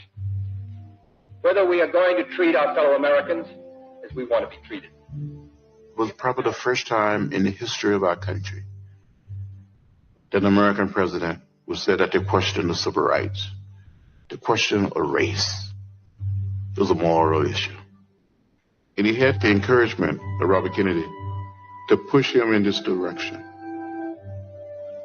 Robert Kennedy was learning. He was growing. He said to me, "John, I now understand. The young people have educated me." And you can see it. You can feel it. And Robert Kennedy, during that period, became so convinced, not just as a politician, not just as the Attorney General, but as a human being, that it was time for there to be some major steps to end racial discrimination in America. Robert neither possessed John's charisma nor his ambition. After John's death, he felt that his brother's coat, which he had literally worn during his first month of mourning, was too big for him. When he finally decided to run for president in 1968, it was out of a sense of destiny to take up the torch of his brother's legacy.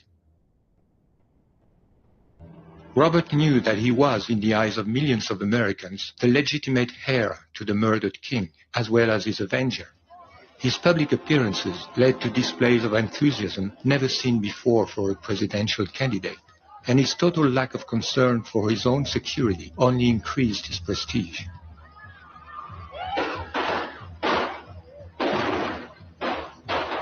What sounded like shots turned out to be Chinese firecrackers. Bobby flinched, then went right on campaigning. Given the exceptional bond between the Kennedy brothers and the unity between their presidential destinies, what are the odds that their assassinations were unrelated? Common sense suggests that they were killed by the same force and for the same motives, and that Robert was eliminated from the presidential race because he had to be prevented from reaching a position where he could reopen the case of his brother's death.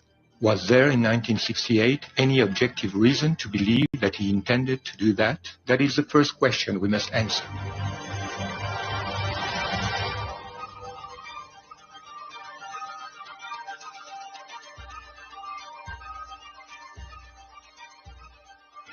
Did Robert Kennedy plan to reopen the investigation on his brother's assassination? That question has been positively answered by David Talbot in his book Brothers, The Hidden History of the Kennedy Years, published in 2007 by Simon & Schuster. Talbot shows that Robert had never believed in the conclusion of the Warren Commission report that Lee Harvey Oswald was the sole assassin of his brother. His son, Robert Kennedy Jr., recently confirmed it.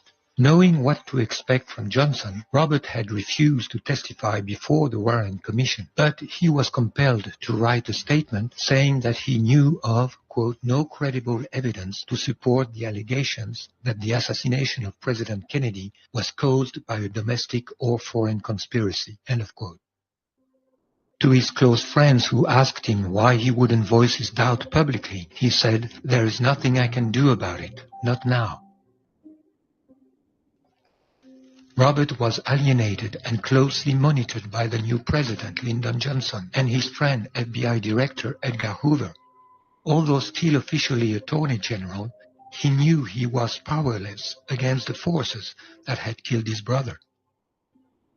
Yet Robert lost no time to start his own investigation. A mere week after JFK's death, November 29, Bill Walton, a friend of the Kennedys, traveled to Moscow and passed to Nikita Khrushchev via a trusted agent a message from Robert and Jacqueline Kennedy. According to the memo found in the Soviet archives in the 1990s by Alexander Fursenko and Timothy Naftali, Robert and Jackie wanted to inform the Soviet leader that they believed John Kennedy had been, quote, the victim of a right-wing conspiracy, that only RFK could implement John Kennedy's vision, and that the cooling that might occur in US-Soviet relations because of Johnson would not last forever. At the same time, Robert started his own investigations. He first asked CIA Director John McCone, a Kennedy friend, to find out if rogue agents within the agency had anything to do with the plot. Then, in March 1964, suspecting a vengeance from organized crime, he contacted mobster Jimmy Hoffa, his sworn enemy, whom he had battled for 10 years, and whom he suspected of having taken revenge on his brother. A face-to-face encounter was organized between the two men on an airport runway, and Robert came out convinced of Hoffa's innocence. Robert also asked his friend Daniel Moynihan to search for any complicity in the Secret Service, responsible for the president's security. With the publication of the Warren Commission report, Robert had the confirmation that he could not expect anything from his government as long as Johnson was in power. He also knew that his own investigations were under surveillance. He contacted a former MI6 officer that he knew from the time his father had been ambassador in London. This British officer, in turn, contacted some trusted friends in France. With the tacit support of Charles de Gaulle, arrangements were made for 2 French intelligence operatives to conduct, over a 3-year period, a quiet investigation that involved hundreds of interviews in the United States. Their report, replete with innuendo about Lyndon Johnson and right-wing Texas oil barons, was delivered to Bobby Kennedy only months before his own assassination in June of 1968. After Bobby's death, the last surviving brother, Senator Ted Kennedy, showed no interest in the material. The investigators then hired a French writer to edit the material into a book under the pen name of James Hepburn. The book was first published in French under the title L'Amérique brûle, then in English under the title Farewell America. Robert Kennedy had planned to run for the American presidency in 1972, but the escalation of the Vietnam War precipitated his decision to run in 1968. I am announcing today my candidacy for the presidency of the United States. Another factor may have been the opening of the investigation by New Orleans District Attorney Jim Garrison in 1967. Garrison was allowed to view Abraham Zapruder's 8mm film confiscated by the FBI on the day of the assassination.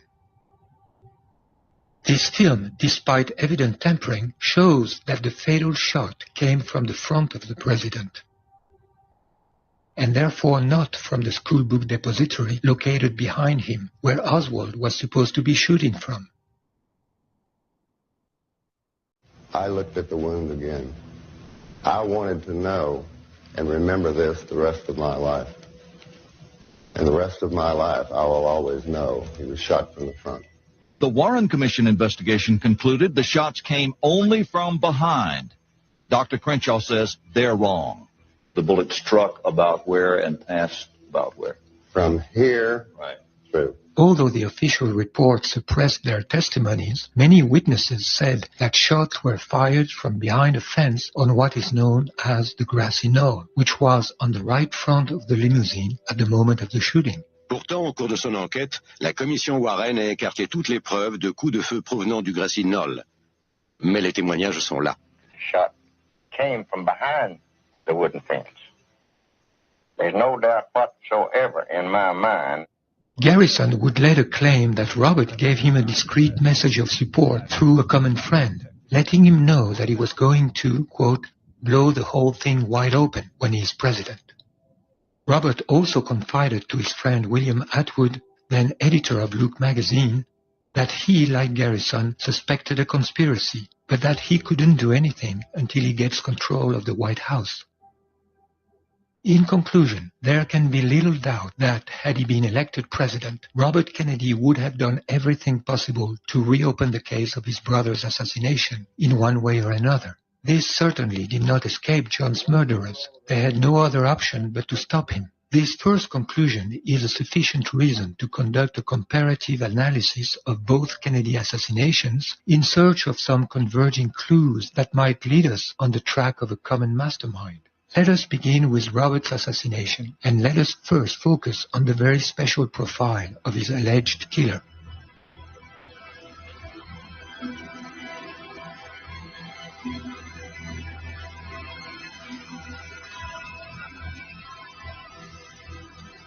Just hours after Robert's assassination, the press was able to inform the American people not only of the identity of the assassin, but also of his motive and even of his detailed biography. 24-year-old Sirhan Bishara Sirhan was born in Jordania and had moved to the United States when his family had been expelled from West Jerusalem in 1948. After the shooting, a newspaper clipping was found in Sirhan's pocket, quoting a favorable statement made by Robert Kennedy regarding the selling of military aircrafts to Israel. Handwritten notes by Sirhan found in a notebook at his home confirmed that his act had been premeditated and motivated by his hatred of Israel. That became the storyline of the mainstream media from day one. Jerry Cohen of the Los Angeles Times wrote a front-page article saying that Sirhan is, quote, and a young man with a supreme hatred for the state of Israel. Cohen infers that Senator Kennedy became a personification of that hatred because of his recent pro-Israeli statements.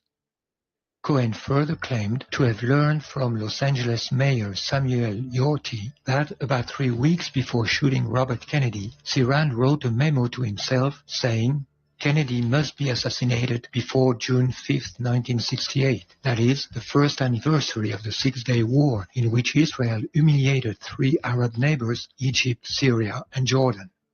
After September 11, 2001, Americans were reminded of Sirhan as a precursor of Islamic terrorism on the American soil, and his act was installed into the War on Terror mythology and propaganda. In a book entitled The Forgotten Terrorist, Mail Ayton, who specializes in debunking conspiracy theories, claims to present, quote, "a wealth of evidence about Sirhan's fanatical Palestinian nationalism and to demonstrate that Sirhan was the lone assassin whose politically motivated act was a forerunner of present-day terrorism," end of quote.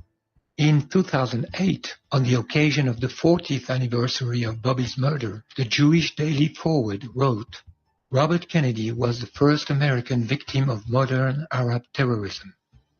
One cannot help but note the parallel between Kennedy's assassination and the terrorist attacks of September 11, 2001. In both tragic cases, Arab fanaticism reared its ugly head on American soil, irrevocably changing the course of events in this country." End of quote. Writing for the Boston Globe, Sasha Issenberg recalled that the death of Robert Kennedy was, quote, "the first taste of the political violence in the Middle East." He quotes Harvard professor Alan Dershowitz as saying it was perceived as an act of violence motivated by hatred of Israel and of anybody who supported Israel.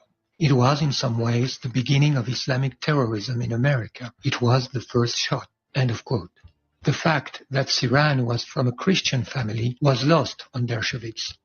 The Jewish Forward took care to mention it, only to add that Islamic fanaticism ran in his veins anyway. Quote, "But what he shared with his Muslim cousins, the perpetrators of September 11, was a visceral, irrational hatred of Israel." There is something suspicious in this insistence on making the assassination of Robert Kennedy a crime against Israel. But let us, for the moment, take these declarations seriously, and let us try to understand what kind of anti-Zionist Palestinian terrorist was Sirhan. While studying his case more closely, perhaps we can learn something about the very nature of the Arab terrorism that has now become a familiar leitmotif of the mainstream narrative in our post-9/11 world. The first question is, did Sirhan really kill Robert Kennedy?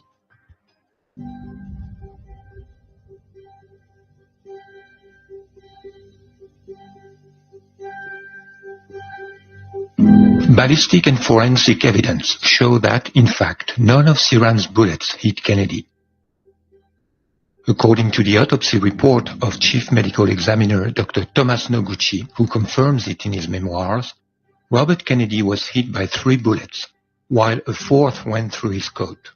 All these bullets were shot from behind Kennedy, 2 of them under his right armpit following an upward angle, and the 3rd, the fatal bullet, behind his right ear at point-blank range. One gunshot wound was found behind the right ear, and there were abundance of a powder deposit on the edge of the right ear. And after test firing the similar weapon, we came to conclusion that the muzzle distance would be 1 inch from the right ear edge and no more than 3 inches. Yet the sworn testimonies of 12 witnesses established that Robert had never turned his back on Sirhan and that Sirhan was 5 to 6 feet away from his target when he fired. Moreover, Sirhan was physically overpowered by Karl Utter after his second shot, and although he continued pressing the trigger mechanically, his revolver was then not directed towards Kennedy. By tallying all the bullet impacts in the pantry and those that wounded 5 people around Kennedy, it can be established that at least 12 bullets were fired, while Sirhan's gun carried only 8. Finally, a computer analysis of audio recordings during the shooting made by engineer Philippe Van Praag in 2008 confirms that 2 guns are heard. 13 shot sounds over a little bit over a 5-second interval of time. There are 2 shots and then a pause of about 1 1/3 seconds, and then a flurry of succeeding shots. The primary point that people need to recall is that the capacity of Sirhan's gun was 8 shots. He did not have time to reload.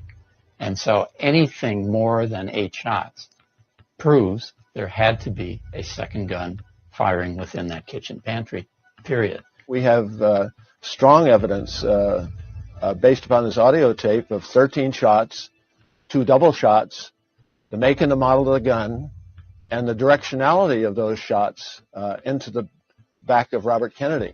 All this evidence has been gathered by attorney William Pepper in a 58-page file submitted in 2011 to the Court of California with a request that Sirhan's case be reopened. Bob was hit with 4 bullets were fired at him from the rear. From the rear now. 2 went through, 1 through the shoulder pad and 1 through the chest cavity that lodged in a ceiling tile that was actually behind Sirhan, where Sirhan was standing. So the senator, the shots from the senator were from behind, and the tracing of the bullets was slightly upward. So that's where the assassin was firing, and that's where he was standing behind the senator. And we have a view as to who that person was, but a good deal more probing and evidentiary work has to be done. If Sirhan did not kill Robert Kennedy, then who did? The presence of a second shooter was indicated by several witnesses and reported on the same day by a few news outlets. En ce qui concerne les agresseurs, ici à Paris, d'après les informations que nous transmettent les agences de presse, on dit qu'il y en aurait 2. There are strong suspicions that the second shooter was Thane Eugene Caesar, a security guard hired for the evening by the Hotel Ambassador owned by Meyer Shine. Caesar was stuck behind Kennedy at the time of shooting. Several witnesses saw him draw his pistol, and one of them, Don Schulman, positively saw him fire. As we were slowly pushed forward, another man stepped out, and he shot. Just then the guard who was standing behind Kennedy took out his gun, and he fired also. The next thing I knew is that Kennedy was shot 3 times. Now, how far was Sirhan from Senator Kennedy at the time? I would say approximately from 3 to 6 feet. Where was this guard who was firing his gun? He was standing directly to the side and back of Kennedy. On what side? He was standing on the right-hand side. Contract killer could not find a more efficient and concealed position to do his deed. First, a clear opening to shoot at the heart, with little chance to be seen by witnesses situated either in front of or behind the victim. Then another opportunity for a concealed coup de grace in the back of the head as the victim slumps to the floor. Incredibly, Caesar's weapon was never examined, and he was never interrogated, even though he did not conceal his hatred for the Kennedys.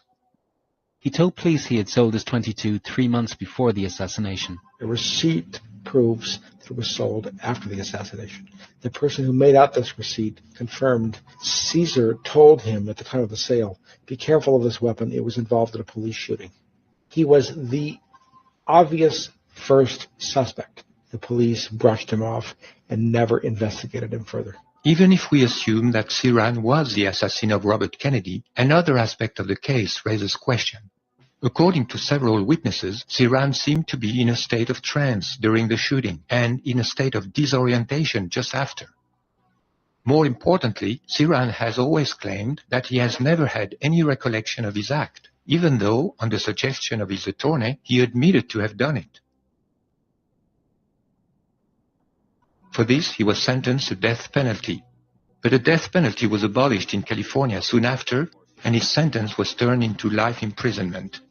50 years after the fact, Sirhan continues to claim However, I not only have never been able to remember what happened in that place at that time, but I have not been able to remember many things and incidents which took place in the weeks leading up to the shooting. What do you remember about the shooting, if you're willing to talk about that? I was there, but I don't remember the exact moment. I don't remember pulling my gun out of my body or whatever it was located, and I don't remember aiming at any human being. I don't remember any of that. Since 1968, several psychiatric analyses, including lie detector tests, have confirmed that Ciran's amnesia is not faked. Therefore, experts in hypnosis and mental manipulation believe that Ciran has been submitted to hypnotic programming. It was obvious that he had been programmed to kill Robert Kennedy and programmed to forget that he'd been programmed. This hypothesis is consistent with some repetitive lines written in a notebook found in Ciran's room, which are reminiscent of automatic writing.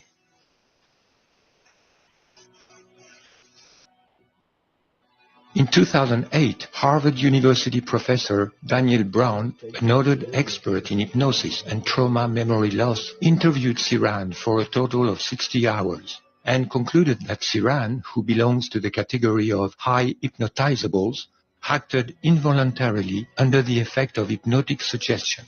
His action of firing the gun was neither under his voluntary control nor done with conscious knowledge, but is likely a product of automatic hypnotic behavior and coercive control." End of quote.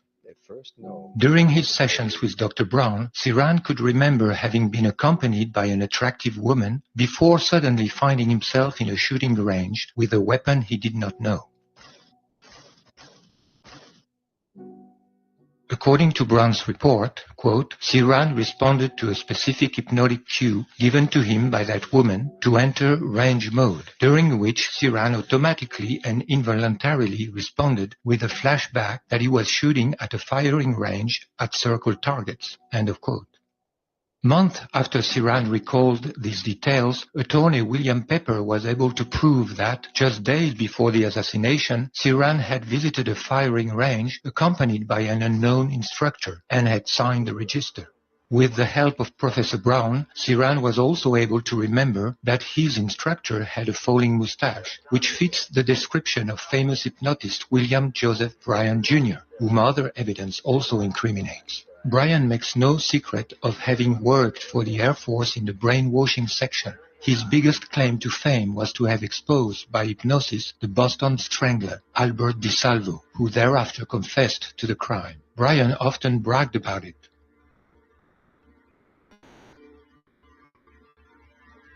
This is significant because in the notebook found at Ciran's home that Ciran recognized to be in his own handwriting, but that he cannot remember having written, we find this: God help me, please help me, salvo, di salvo, di salvo.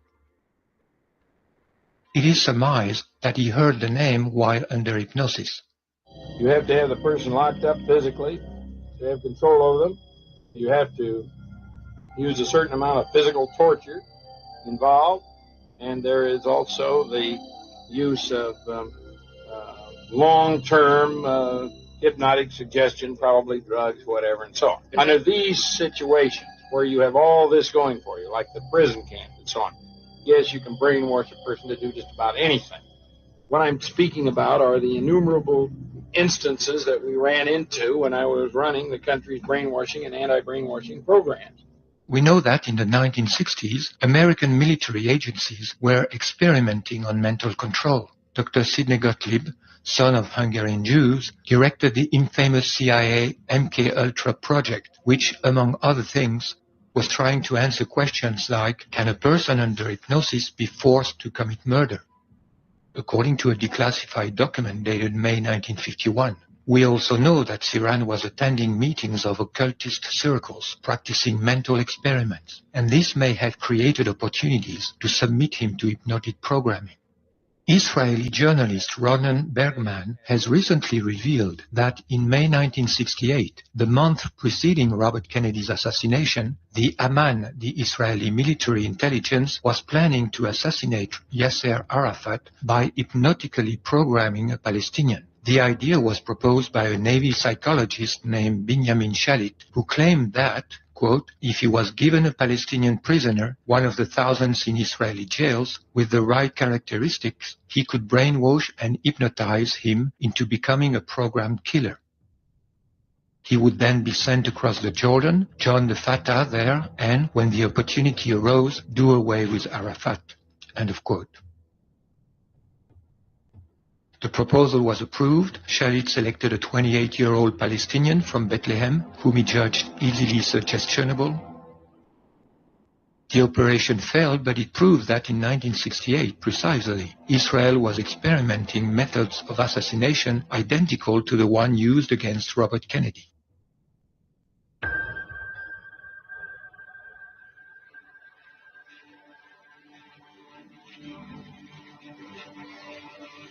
In the hypothesis that Iran has been manipulated, the question is, why him? Who had an interest in having people believe that Robert was killed by a fanatic Palestinian motivated by hatred of Israel? Israel, of course. But then we are faced with a dilemma. For why would Israel kill Robert Kennedy if Robert Kennedy was supportive of Israel? That would logically exclude Israel from the list of suspects. The dilemma rests on a misleading assumption, which is part of the deception. In reality, Robert Kennedy was not pro-Israel. He was simply in an electoral campaign. As everyone knows, a few good wishes and empty promises to Israel are an inescapable ritual in such circumstances. Robert's statements did not exceed the minimal requirements. It is claimed that Iran had in his pocket a newspaper clipping from the May 27 issue of Pasadena's Independent Star News, mentioning that Robert Kennedy had declared in an Oregon synagogue, quote, the United States should, without delay, sell Israel the 50 Phantom jets she has so long been promised, end of quote. But the author of this article, David Lawrence, underlined how little credit should be given to Robert's electoral promises. His article, entitled Paradoxical Bob, began like this. Presidential candidates are out to get votes, and some of them do not realize their own inconsistencies. All things considered, there is no ground for believing that Robert Kennedy would have been, as President of the United States, particularly friendly to Israel. The Kennedy family, proudly Irish and Catholic, was not known to be very appreciative of Jews. Joe Kennedy had been notoriously critical of Jewish influence during the Second World War. While ambassador in London from 1938 to 1940, he had supported the appeasement policy of British Prime Minister Neville Chamberlain toward Hitler. When Roosevelt was about to enter the war, he had resigned and declared that he intended, quote, to devote my effort to what seems to me the greatest cause in the world today, to help the president keep the U.S. out of the war, end of quote. During John's presidential campaign, Menahem Begin's party, Erut, wondered publicly if the father, Joe Kennedy, quote, did not inject some poisonous drops of anti-Semitism in the mind of his children, end of quote. In his Pulitzer Prize-winning book Profiles in Courage, published in 1956, Kennedy had declared his admiration for Senator Robert Taft, who, by calling the Nuremberg military trials of 1946 a shameful parody of justice, had sacrificed his political future. We will talk later about John Kennedy's tense relationship with the State of Israel. As for his brother, he had not been in his brother's government a particularly pro-Israel attorney general. He had infuriated Zionist leaders by supporting an investigation led by Senator William Fulbright of the Senate Committee on Foreign Relations aimed at registering the American Zionist Council as a foreign agent, subject to the obligations defined by the Foreign Agents Registration Act of 1938, which would have considerably hindered its efficiency. After the assassination of John Kennedy, the American Zionist Council escaped this procedure, and its lobbying division, the American Israel Public Affairs Committee, AIPAC, became the most powerful lobby in the United States and an indispensable instrument for the corruption and intimidation of American elected officials and for the control of American foreign policy. It was Nicholas Katzenbach, whom Johnson put at the head of the Department of Justice to replace Robert Kennedy, who buried the case against the American Zionist Council. Katzenbach is also known as having strongly recommended to the new president, Lyndon Johnson, a commission of inquiry to establish as soon as possible that Oswald was the only assassin of Kennedy. In conclusion, it is only by an outrageous hypocrisy that the Jewish Daily Forward could write on June 6, 2008, quote, "In remembering Bobby Kennedy, let us remember not just what he lived for, but also what he died for, namely the precious nature of the American-Israeli relationship," end of quote. Robert Kennedy's death had not been a bad thing for the American-Israeli relationship. As a U.S. president, would Robert have saved Israel from disaster in 1973, like Nixon and Kissinger, by providing her with unlimited military support against Egypt? It is unlikely. Rather, Robert Kennedy was a great loss for the Arab world, as had his brother John before him.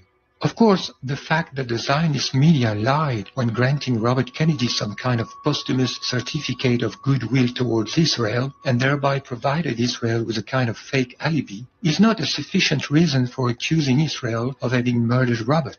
Even the fact that the masterminds of the plot chose as their programmed instrument an anti-Zionist Palestinian, and thereby stirred a strong anti-Palestinian feeling among Americans at the same time as getting rid of Robert, does not prove that Israel was involved.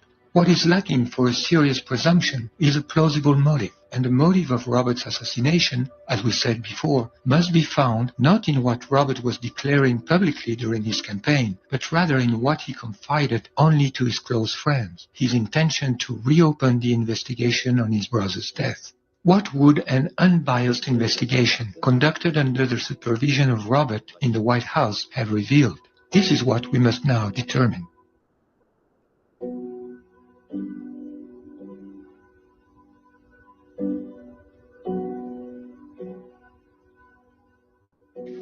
It is obvious for any person even vaguely informed that a genuine investigation would prove that Oswald was only the unwilling instrument of the plotters, a scapegoat prepared in advance to be blamed for the crime and then be slaughtered without a trial.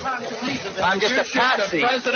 We will not here review the evidence which contradicts the official thesis of the lone gunner. They can be found in numerous other books and films. Just as notorious is the theory according to which the plot to kill Kennedy originated from the CIA, or rather from a secret network within the CIA in collusion with extremist elements in the Pentagon. That thesis looms the largest among conspiracy theories found in books, articles, and films that have been produced for 50 years since the Kennedy assassination. Rather than examining one by one all the arguments of this theory, we shall here trace back its origin. If the trail of the CIA is such a well-trodden path among Kennedy researchers, it is because it has been cut and marked by the mainstream media themselves, as well as by Hollywood. And that began even before the assassination, on October 2, 1963, with an article in the Washington Daily News picked up by the New York Times chief Washington correspondent Arthur Kroc. The article denounced the CIA's unrestrained thirst for power, and quoted an unnamed very high official who claimed that, quote, even the White House could not control it any longer, and that if the United States ever experiences an attempt at a coup to overthrow the government, it will come from the CIA and not from the Pentagon, end of quote. Without saying so, Kroc was letting his readers believe that the very high official whom he quoted was none other than the president himself, who was sending a message to the public via the press. In such a way, the New York Times was planting a sign a month and a half before the Dallas killing, pointing to the CIA as the most likely instigator of the upcoming coup. The sign said, the president is going to fall victim of a coup, and this will come from the CIA. In the 1970s, the mainstream media and publishing houses again played a major role in steering conspiracy theorists toward the CIA trail, while avoiding any hint of Israeli involvement. One major contributor to that effort was the Israeli-American Alan Weberman, a close associate to Jewish Defense Organization, with his 1975 book, Coup d'Etat in America, the CIA and the Assassination of John F. Kennedy, co-authored by Michael Canfield. Weberman acknowledged Richard Pearl's assistance in his investigation. This book contributed to the momentum that led the House Select Committee on Assassinations to reinvestigate in 1976 the murders of JFK and Dr. Martin Luther King, with a special focus on the CIA and organized crime. It is also in this context that Newsweek journalist Edward J. Epstein published an interview of George de Mohrenschildt, a Russian geologist and consultant for Texan oil men who had befriended Oswald and his Russian wife in Dallas in 1962. De Mohrenschildt admitted that Oswald was introduced to him at the instigation of a CIA agent. The problem is that de Mohrenschildt was in no position to confirm or deny the words that Epstein ascribed to him. He was found dead a few hours after giving the interview. De Mohrenschildt's death was ruled a suicide. The sheriff's report mentions that in his last month he complained that, quote, the Jews and the Jewish mafia were out to get him. Needless to say, Epstein didn't mention anything about this. We should also mention author Mark Levin by his real name. He was the first to incriminate the FBI and the CIA directly in his articles and then in the 1966 book, Rush to Judgment, which received considerable media coverage. Lane was adamant that the CIA was the culprit in his last book, published in 2011, Last Word, My Indictment of the CIA in the Murder of JFK. That Israeli agents had been instrumental in spreading conspiracy theories targeting the CIA has become evident with Oliver Stone's film JFK, released in 1991, starring Kevin Costner in the role of District Attorney Jim Garrison. This film, which shook public opinion to the point of motivating the President John F. Kennedy Assassination Records Collection Act of 1992, was produced by Arnon Milchan, described in a 2011 biography as being from his youth, quote, one of the most important covert agents that Israeli intelligence has ever fielded. Milchan was working in particular to boost Israel's nuclear program. In 2013, Milchan publicly revealed his extended activity as a secret agent of Israel. It is therefore no wonder that Stone's film gives no hint of the Mossad connection that Garrison had stumbled upon. All these examples demonstrate that the charges against the CIA have been the subject of considerable investment by others who are predominantly Jewish and benefited from an effective echo chamber in the mainstream press. The mainstream news and entertainment industry engaged in double-dealing. While ostensibly defending the official theory of the lone gunner on the front page, they channeled the skeptic scrutiny towards the CIA. This is a typical strategy of Israel, occupying the ground of protest and creating a rigged debate, excluding any reference to Israel. The contradiction of the official thesis is maintained focus on the CIA, the military-industrial complex, or any other 100% American organization by an elite of militants whose primary motivation is the preservation of the interest of the Jewish community. In fact, the CIA conspiracy theory suffers from a crippling contradiction. According to it, the purpose of killing Kennedy was to create a pretext for invading Cuba, something that Kennedy had always refused to do. With Oswald groomed as a pro-Castro communist, the Dallas shooting was staged as a false flag attack to be blamed on Cuba, according to the CIA theory. But then, why did no invasion of Cuba follow Kennedy's assassination? It is because Johnson, we are told, thwarted the plot's ultimate aim to start World War III. This is to ignore the tremendous amount of evidence accumulated against Johnson. In fact, I believe the CIA thesis was originally pushed forward to counter the more natural and more popular thesis of a conspiracy headed by Johnson with Hoover's complicity. Another weakness in the CIA theory is the fact that researchers following this lead seem unable to come to any agreement about the mastermind of the plot. In fact, one of the names that come up most often is James Jesus Angleton, the head of counterintelligence within the CIA. Professor John Newman writes about him in Oswald and the CIA, quote, no one else in the agency had the access, the authority, and the diabolically ingenious mind to manage this sophisticated plot. But, as a matter of fact, Angleton was also the Mossad liaison for the CIA, as head of the CIA's Israel office, and he is widely recognized as having been an Israeli Mole. One of his biographers, Tom Mangold, states, Angleton's closest professional friends overseas came from the Mossad, and he was held in immense esteem by his Israeli colleagues and by the State of Israel, which was to award him profound honors after his death. Moreover, it has been revealed by reporter Joe Trento of the Sunday News Journal that it was Angleton himself who, in the 70s, played a key role in keeping the CIA under scrutiny by leaking to the press a secret memo he had written himself about the embarrassing presence of CIA agent Howard Hunt in Dallas on November 22, 1963.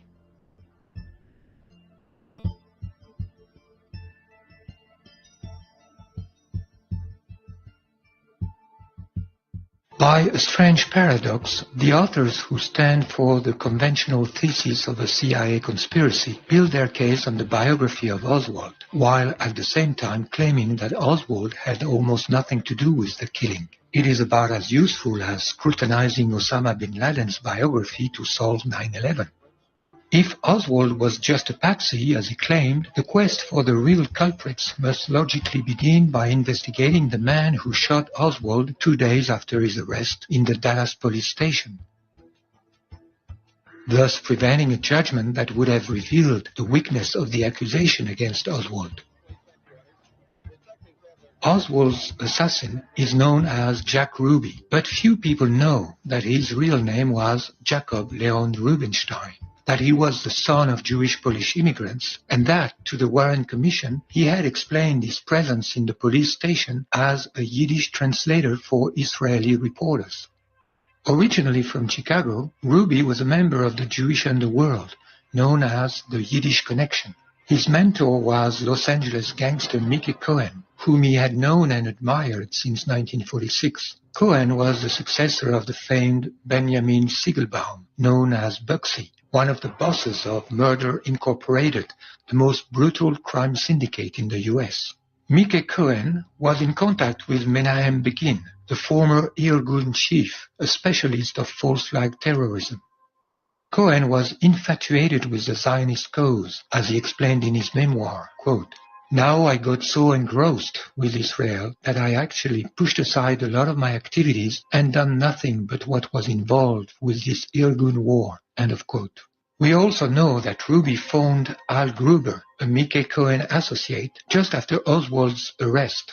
Most probably, that is when he received an offer that he couldn't refuse, for reasons possibly linked to his heavy debt. Ruby died from a rapidly spreading cancer in 1967, so he wouldn't have been around for a new trial under Robert Kennedy's presidency. Yet his Irgun connections and some of his recorded statements were highly disturbing. Ruby's defense lawyer, William Kunstler, wrote in his memoir that Ruby told him he had killed Oswald, quote, "for the Jews," and Ruby's rabbi, Hillel Silverman, received the same confession when visiting Ruby in jail. Ruby is only an intermediary link in a conspiracy that begins with the ambush of Dallas, extends to the cover-up of the Warren Commission, and involves a pact of silence with the directions of the major media. At every level of the conspiracy, we find the fingerprints of the Israeli deep state. Let's begin with the Dallas ambush. JFK's trip to Dallas had no official character and was sponsored by a powerful business group known as the Dallas Citizens Council. Kennedy was on his way to the reception organized in his honor when he was shot. The Dallas Citizens Council was a powerful group dominated by Jewish businessmen like the wealthy Julius Sheps, described by Brian Edward Stone in The Chosen Folks, Jews on the Frontiers of Texas, as, quote, "a member of every synagogue in the city and de facto leader of the Jewish community," end of quote. Abraham Zapruder, the man who filmed the assassination of John Kennedy and sold his film for $150,000 to Life magazine, was also a member of the Dallas Citizens Council. He was a clothing manufacturer whose headquarters happened to be located in the Dallas Textile Building, or Daltex, where one of the snipers' nests was located, according to JFK researchers who have studied the firing trajectories. Interviewed the same day on television, Zapruder could not hide his satisfaction. The host committee inviting Kennedy was chaired by another influential figure of the wealthy Jewish community in Dallas, advertising executive and PR man Sam Bloom.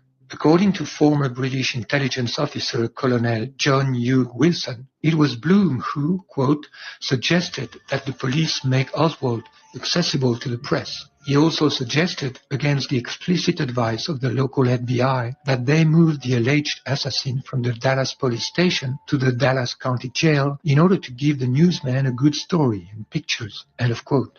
It was during this transfer that Oswald was shot by Ruby. Hugh Wilson also writes, when the police later searched Ruby's home, they found a slip of paper with Bloom's name, address, and telephone number on it.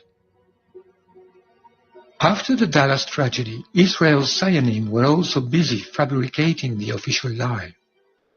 Apart from the chairman, Earl Warren, chosen for his figurative role as Chief Justice, all key people in the investigative commission were either personal enemies of Kennedy, like Allen Dulles, the CIA director fired by Kennedy in 1961, or ardent Zionists, like Arlen Specter, who, at his death in 2012, was mourned by the Israeli government as, quote, an unswerving defender of the Jewish state, end of quote.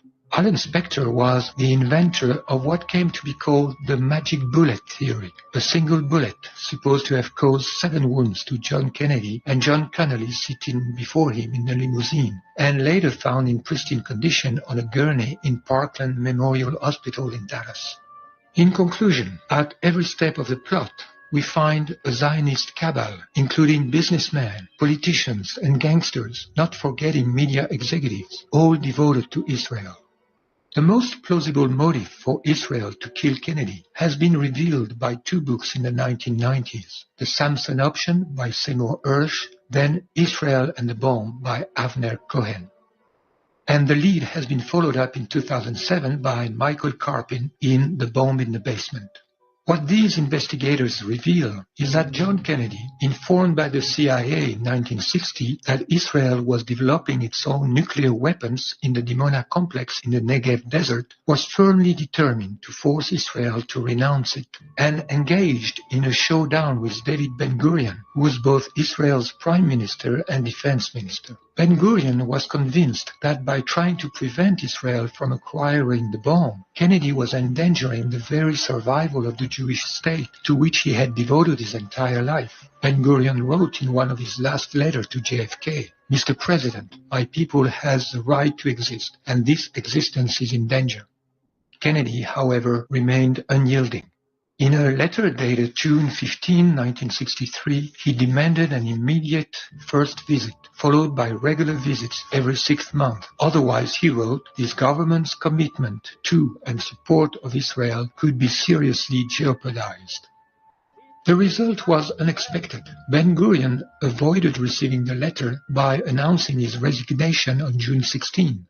As soon as a new Prime Minister Levi Eshkol took office, Kennedy sent him a similar letter dated June 5, 1963, but never got an answer. Did Ben-Gurion resign in order to deal with Kennedy from a deeper level? This is not implausible, because 11 days after resigning, Ben-Gurion was more committed than ever to provide Israel with the nuclear weapon.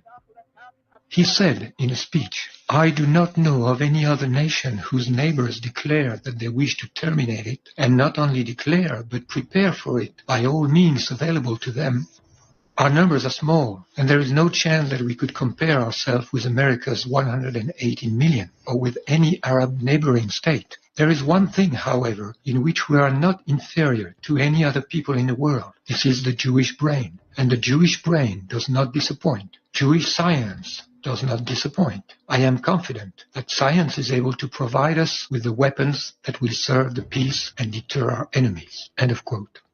5 months later, Kennedy's death relieved Israel of all pressure to stop its nuclear program and of all risk of publicity on this program. John McCone, the CIA director named by Kennedy to inform him about Israel's Dimona project, resigned in 1965, complaining about Johnson's complete lack of interest. According to historian Stephen Green, perhaps the most significant development of 1963 for the Israeli nuclear weapons program occurred on November 22. On a plane flying from Dallas to Washington, D.C., Lyndon Johnson was sworn in as the 36th President of the United States following the assassination of John F. Kennedy. Lyndon Johnson's White House saw no demona, heard no demona, and spoke no demona when the reactor went critical in early 1964. End of quote.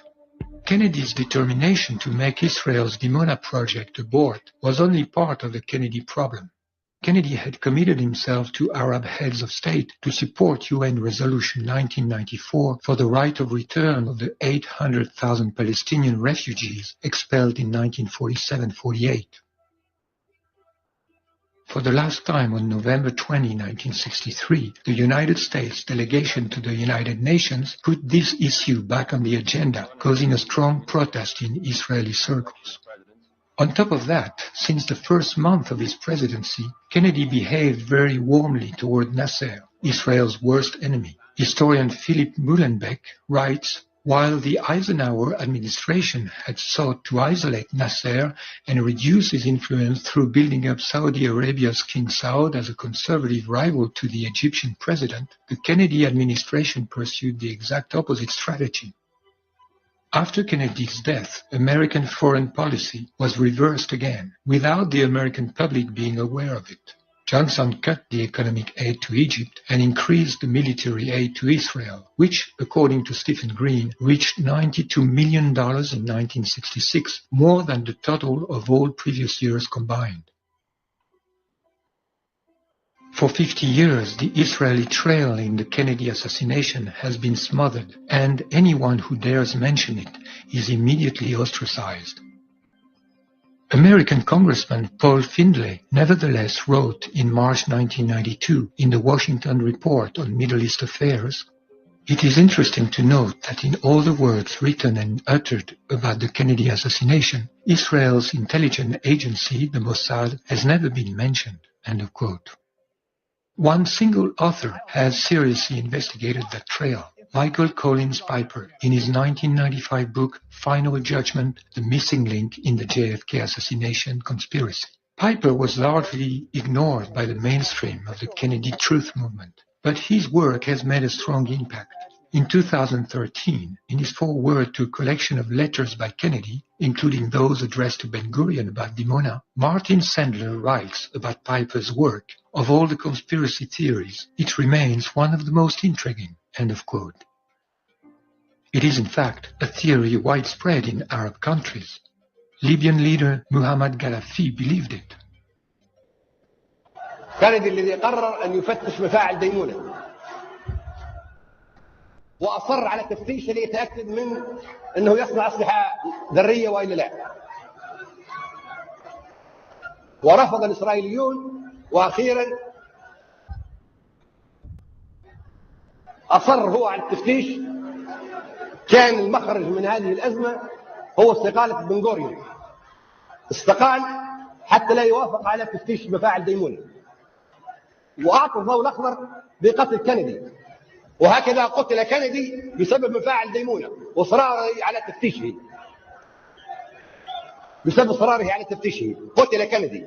On September 23, 2009, Gaddafi had the guts to demand a new investigation in front of the General Assembly of the United Nations. قضية تطرح في الجمعية العامة لابد أن يطلق صراحة.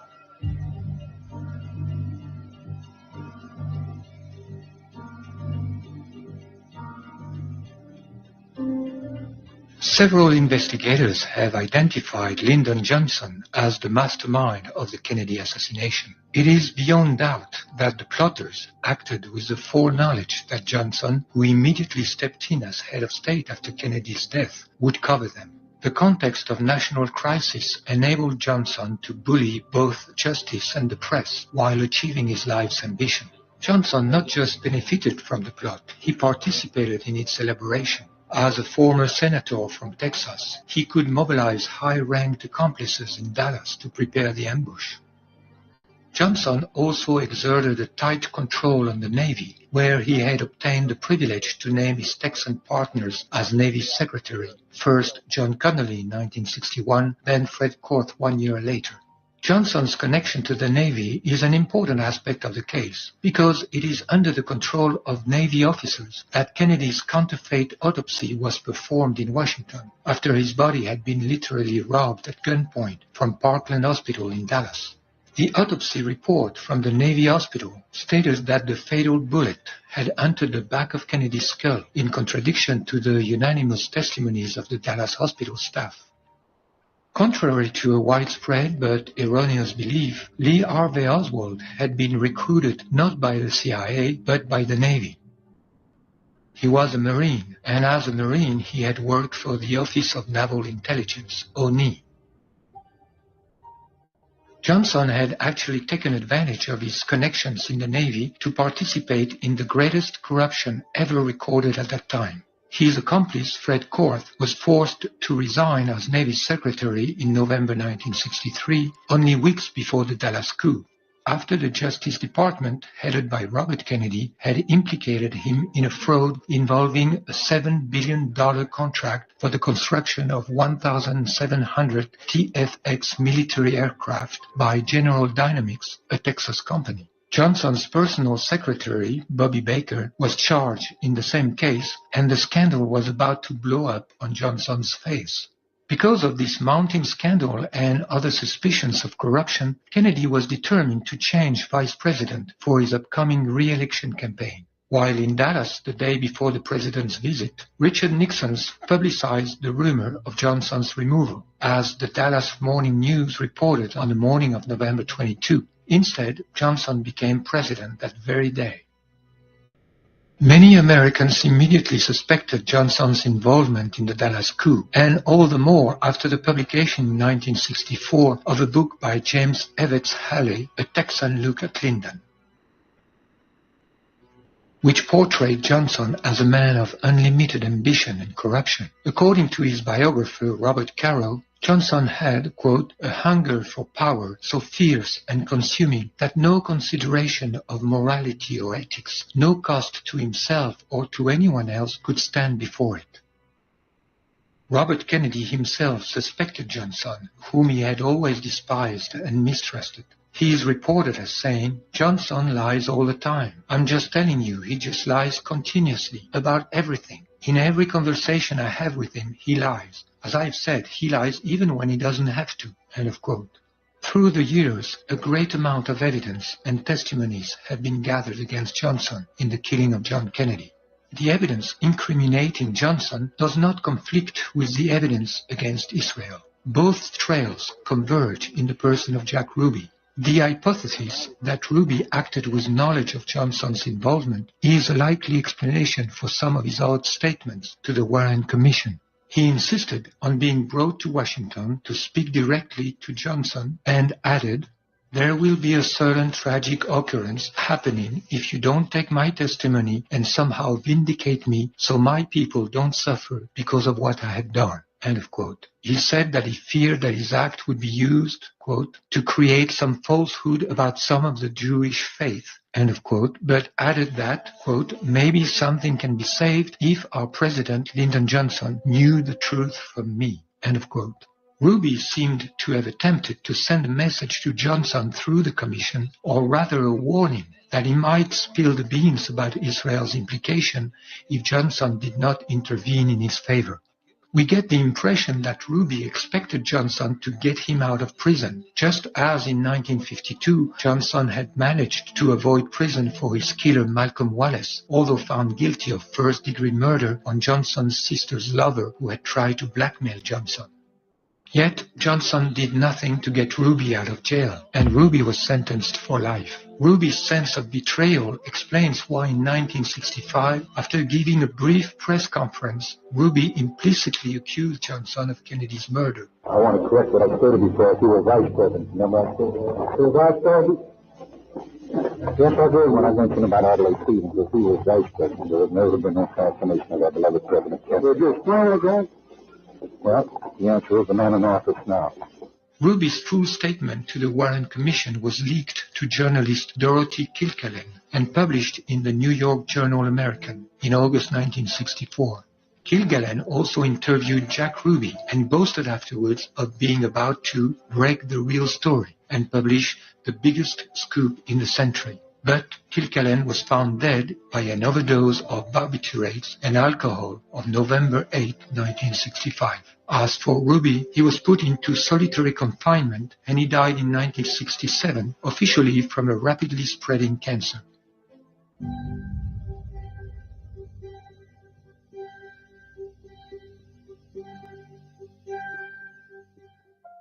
Jack Ruby is not the only element connecting Johnson to Israel. Far from it. In truth, Johnson had always been Israel's man. His electoral campaigns had been funded since 1948 by Zionist financier Abraham Feinberg, president of the fundraising organization Americans for Haggadah Incorporated, and a key financier in the Dimona Project. It is the same Abraham Feinberg who, after the Democratic primaries in 1960, made the following proposal to Kennedy, as Kennedy himself reported to his friend Charles Bartlett. "We know your campaign is in trouble. We are willing to pay your bills if you let us have control of your Middle East policy."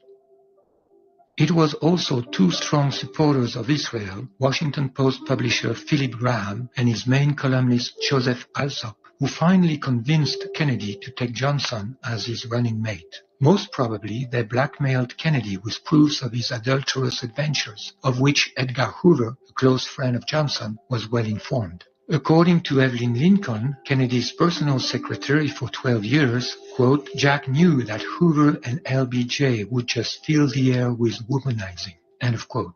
Whatever the real nature of the blackmail, Kennedy once apologized to his assistant Hyman Raskin, saying, "You know, we had never considered Lyndon, but I was left with no choice. Those bastards were trying to frame me. They threatened me with problems, and I don't need more problems." And so it is that John was forced to choose Johnson as vice president by the Zionist network, despite the fierce opposition of his brother Robert. In 2013, Associated Press reported about newly released tapes from Johnson's White House office showing LBJ's personal and often emotional connection to Israel.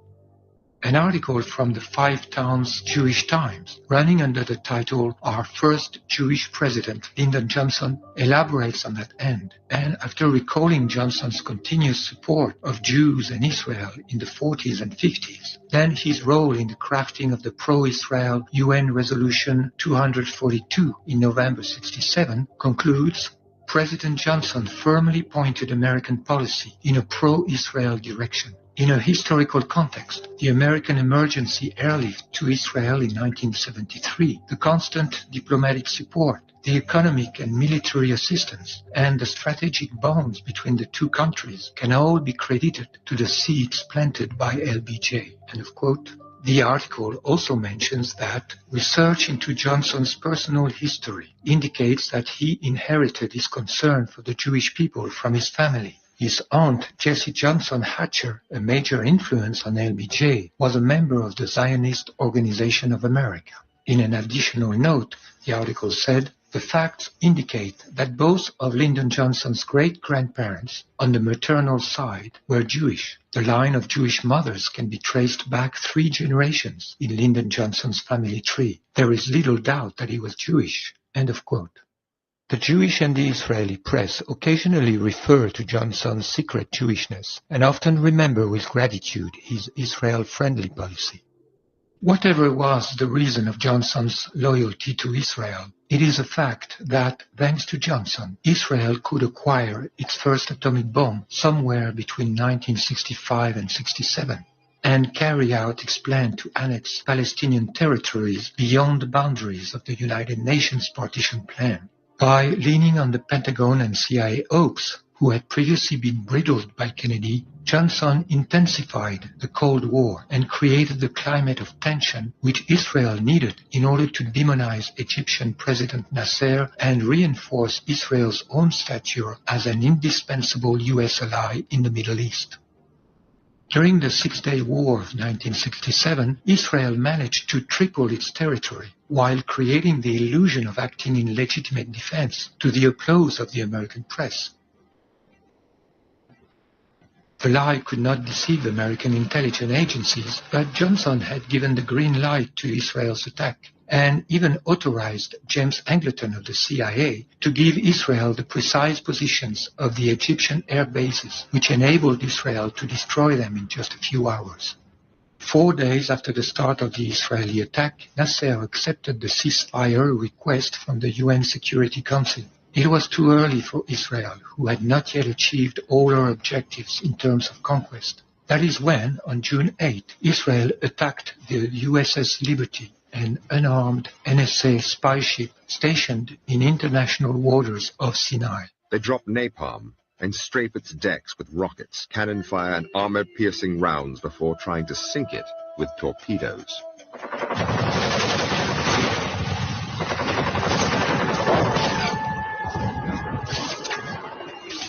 We had no way to defend ourselves, and we're just slaughtered. The ship was bombed, strafed, and torpedoed during 75 minutes by Israeli Mirage jets and 3 torpedo boats, while Johnson from the White House intervened to prohibit the nearby 6th Fleet from rescuing it. Even the lifeboats were machine-gunned. The attack would have been blamed on Egypt if it had succeeded, that is, if the ship had sunk and its crew had been exterminated. The operation would then have given Johnson a pretext for intervening on the side of Israel against Egypt. But it failed. The USS Liberty affair was suppressed by a commission of inquiry headed by Admiral John Sidney McCain II, father of John McCain III, who recently supported ISIS terrorists against Syria. Everyone in the national security team recommended arming ISIS. Johnson accepted Israel's spurious targeting error explanation. What's more, Johnson rewarded Israel by lifting the embargo on offensive military equipment. US-made tanks and aircraft immediately flowed to Tel Aviv. This failed false flag attack is evidence of Johnson's secret complicity with Israel, implying high treason against his own country. Many of Johnson's closest friends and advisors were pro-Israeli, and they reported back to Tel Aviv on his every move. The Israeli story constantly shifted to counter whatever new intelligence the White House received. So sensitive were these communications that the Israelis used code names to protect the identity of their White House agents. But for the first time, the members of the ring can be named. Hamlet was a $1 million fundraiser for the Democrats. When he rang, Johnson took his calls. He was Abe Feinberg. Menashe was Arthur Goldberg, the U.S. ambassador to the United Nations. Harare was David Ginsburg, a high-profile Washington lawyer who also represented the Israeli embassy. Ilan was Supreme Court Justice Abe Fortas. Lyndon Johnson had dinner with him on the eve of the Six-Day War. The strategy worked. The U.S.-Israeli relationship proved to be stronger than the killing and injuring of more than 200 Americans.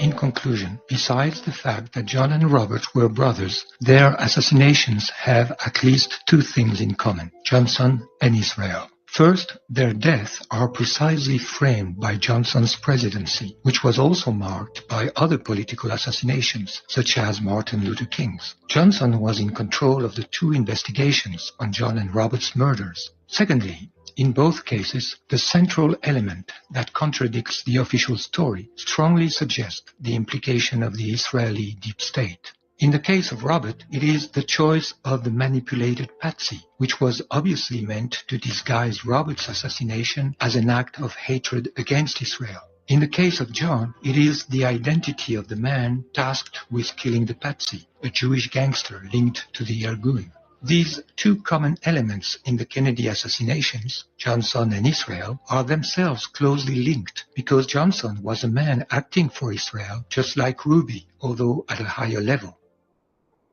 The evidence for Johnson's secret loyalty to Israel includes his high treason in the USS Liberty affair.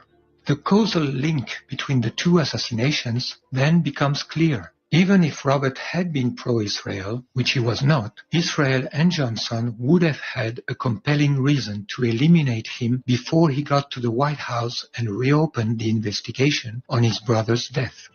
In order to solve the mystery of John Kennedy's assassination, we simply have to look into the two other assassinations that are connected to it. On the one hand, the assassination of Oswald, the man whose trial could have exposed the real plotters, and on the other hand, the assassination of Robert Kennedy, the man who would have reopened the case if he had reached the White House. And both of these assassinations bear the signature of the Israeli deep state.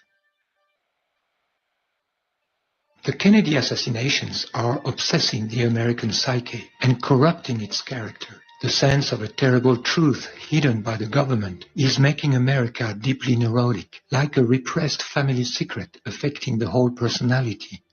This lie, buried into the deep state, has rendered Americans vulnerable to other lies, just like any lie creates a predisposition for new lies, and even the need for more lies to cover it up. Having fallen deeper and deeper under the control of Israel, America is now morally corrupt and haunted by its own lies. Conversely, exposing one lie will make other lies fall one by one. That explains why there is still today, more than 50 years later, a determination from the corrupt American Zionist-controlled leadership to keep the truth hidden. This is also why unveiling the truth about the Kennedy assassinations is so crucial and will lead inevitably to unveiling the truth about 9/11 and to a new awareness about the other lies by which the United States and the world have been drawn into wars against the enemies of Israel. Carl Jung, the psychologist of the collective unconscious, said that the mythical character of a life expresses that it has a historical significance. The life and death of the Kennedys have such a mythical dimension. The Kennedy dynasty embodied the Irish Catholic root and branches of the American people, with all that it represents in terms of antagonism to English Puritanism, the most Judaized branch of Christianity. This antagonism goes back to the martyr of Ireland under British oppression. During the Second World War, the Republic of Ireland remained neutral, refusing to ally itself to the British. Joseph Kennedy was then a leading figure of the isolationist. Like Charles Lindbergh, he believed that wealthy Jews were pushing the Roosevelt administration into total war against Germany. After the war, an increase in Jewish cultural influence and a decline of the Irish Catholic voice could be observed. In that context, the presidency of John Kennedy was, in the collective psyche and the destiny of the United States, of great spiritual significance. This meta-historical significance of the Kennedys did not escape the Zionist Jews, inhabited by the supremacist geopolitical project of their ancient scriptures, and placing all their hopes in their ability to influence U.S. foreign policy in favor of Israel. There is in the Kennedy tragedy a providential meaning. This is why the light on this affair will mark the beginning of the end of the mental control exercised by the Zionist movement on America and the West in general. One day, hopefully, the Kennedy brothers will receive in the United States the national recognition they deserve as heroes and martyrs in the fight against Israel's global crime.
President Kennedy's son, John Kennedy Jr., embodied the Kennedy myth in the heart of all Americans.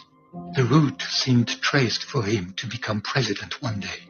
He died on July 16, 1999, with his pregnant wife and his sister-in-law, when his private plane suddenly and mysteriously nosedived into the ocean, a few seconds after he had announced his approach on Martha's Vineyards Airport. John Jr. was literally born with the Kennedy presidency. From the minute he came into this world, he had been in the national spotlight. As Americans watched him grow up in the White House, they developed a strong affection for him. The iconic image of little John John saluting his father's coffin on the day of his 3rd birthday encapsulated a nation's grief and impressed on millions of Americans the dream of seeing him reclaim the Oval Office one day. For in the American collective psyche, the Kennedys represented royalty, and JFK Jr. was the legitimate heir to the throne.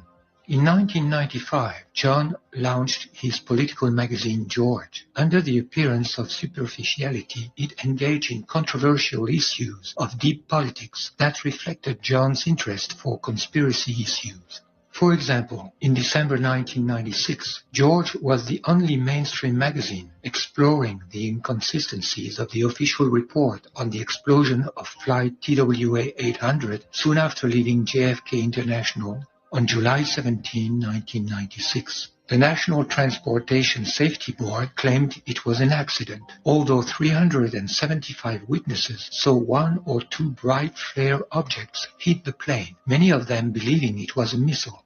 Israeli intelligence had actually tried to put the blame on an Iranian missile, but some investigators believed this was in fact a failed Israeli false flag attack designed to force the United States into retaliating against Iran.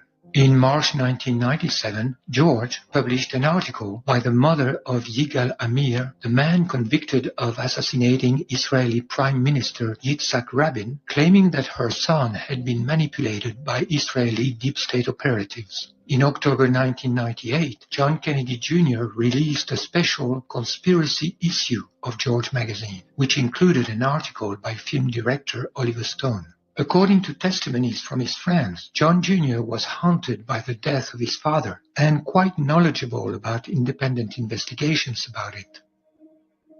At age 39, John was preparing his entry into politics, and he was about to announce it publicly. He had also expressed to his friend his ambition to ultimately reach for the presidency. While trying to shield him from celebrity, his mother Jackie had raised him in the worship of his father and in the idea of his own presidential destiny. According to his biographers, in 1999, John had made up his mind to launch his political career. Given his personality and his immense popularity, he had high chances to make it to the presidency in less than 20 years.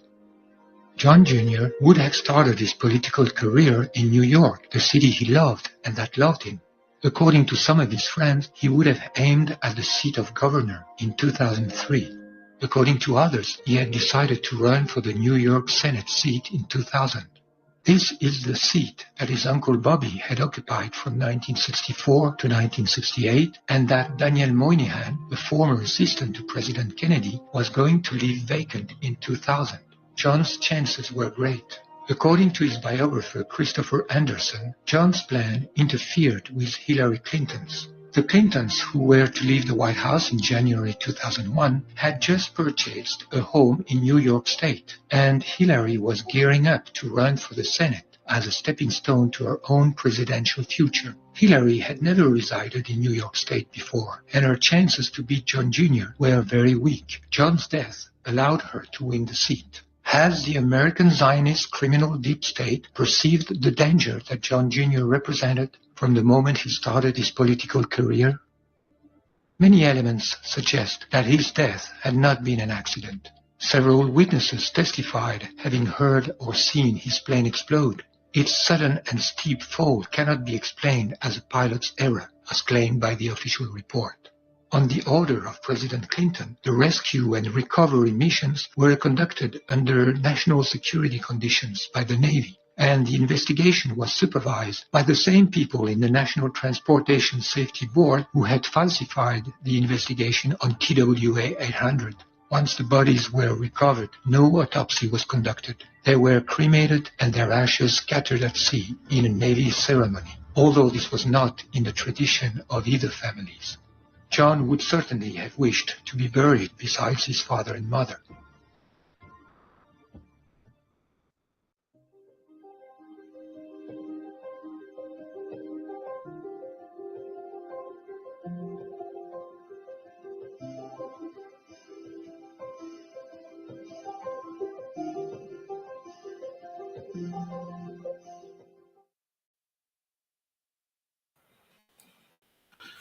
Wow, that was way better than I expected. To be honest, this is the first time I see this film myself.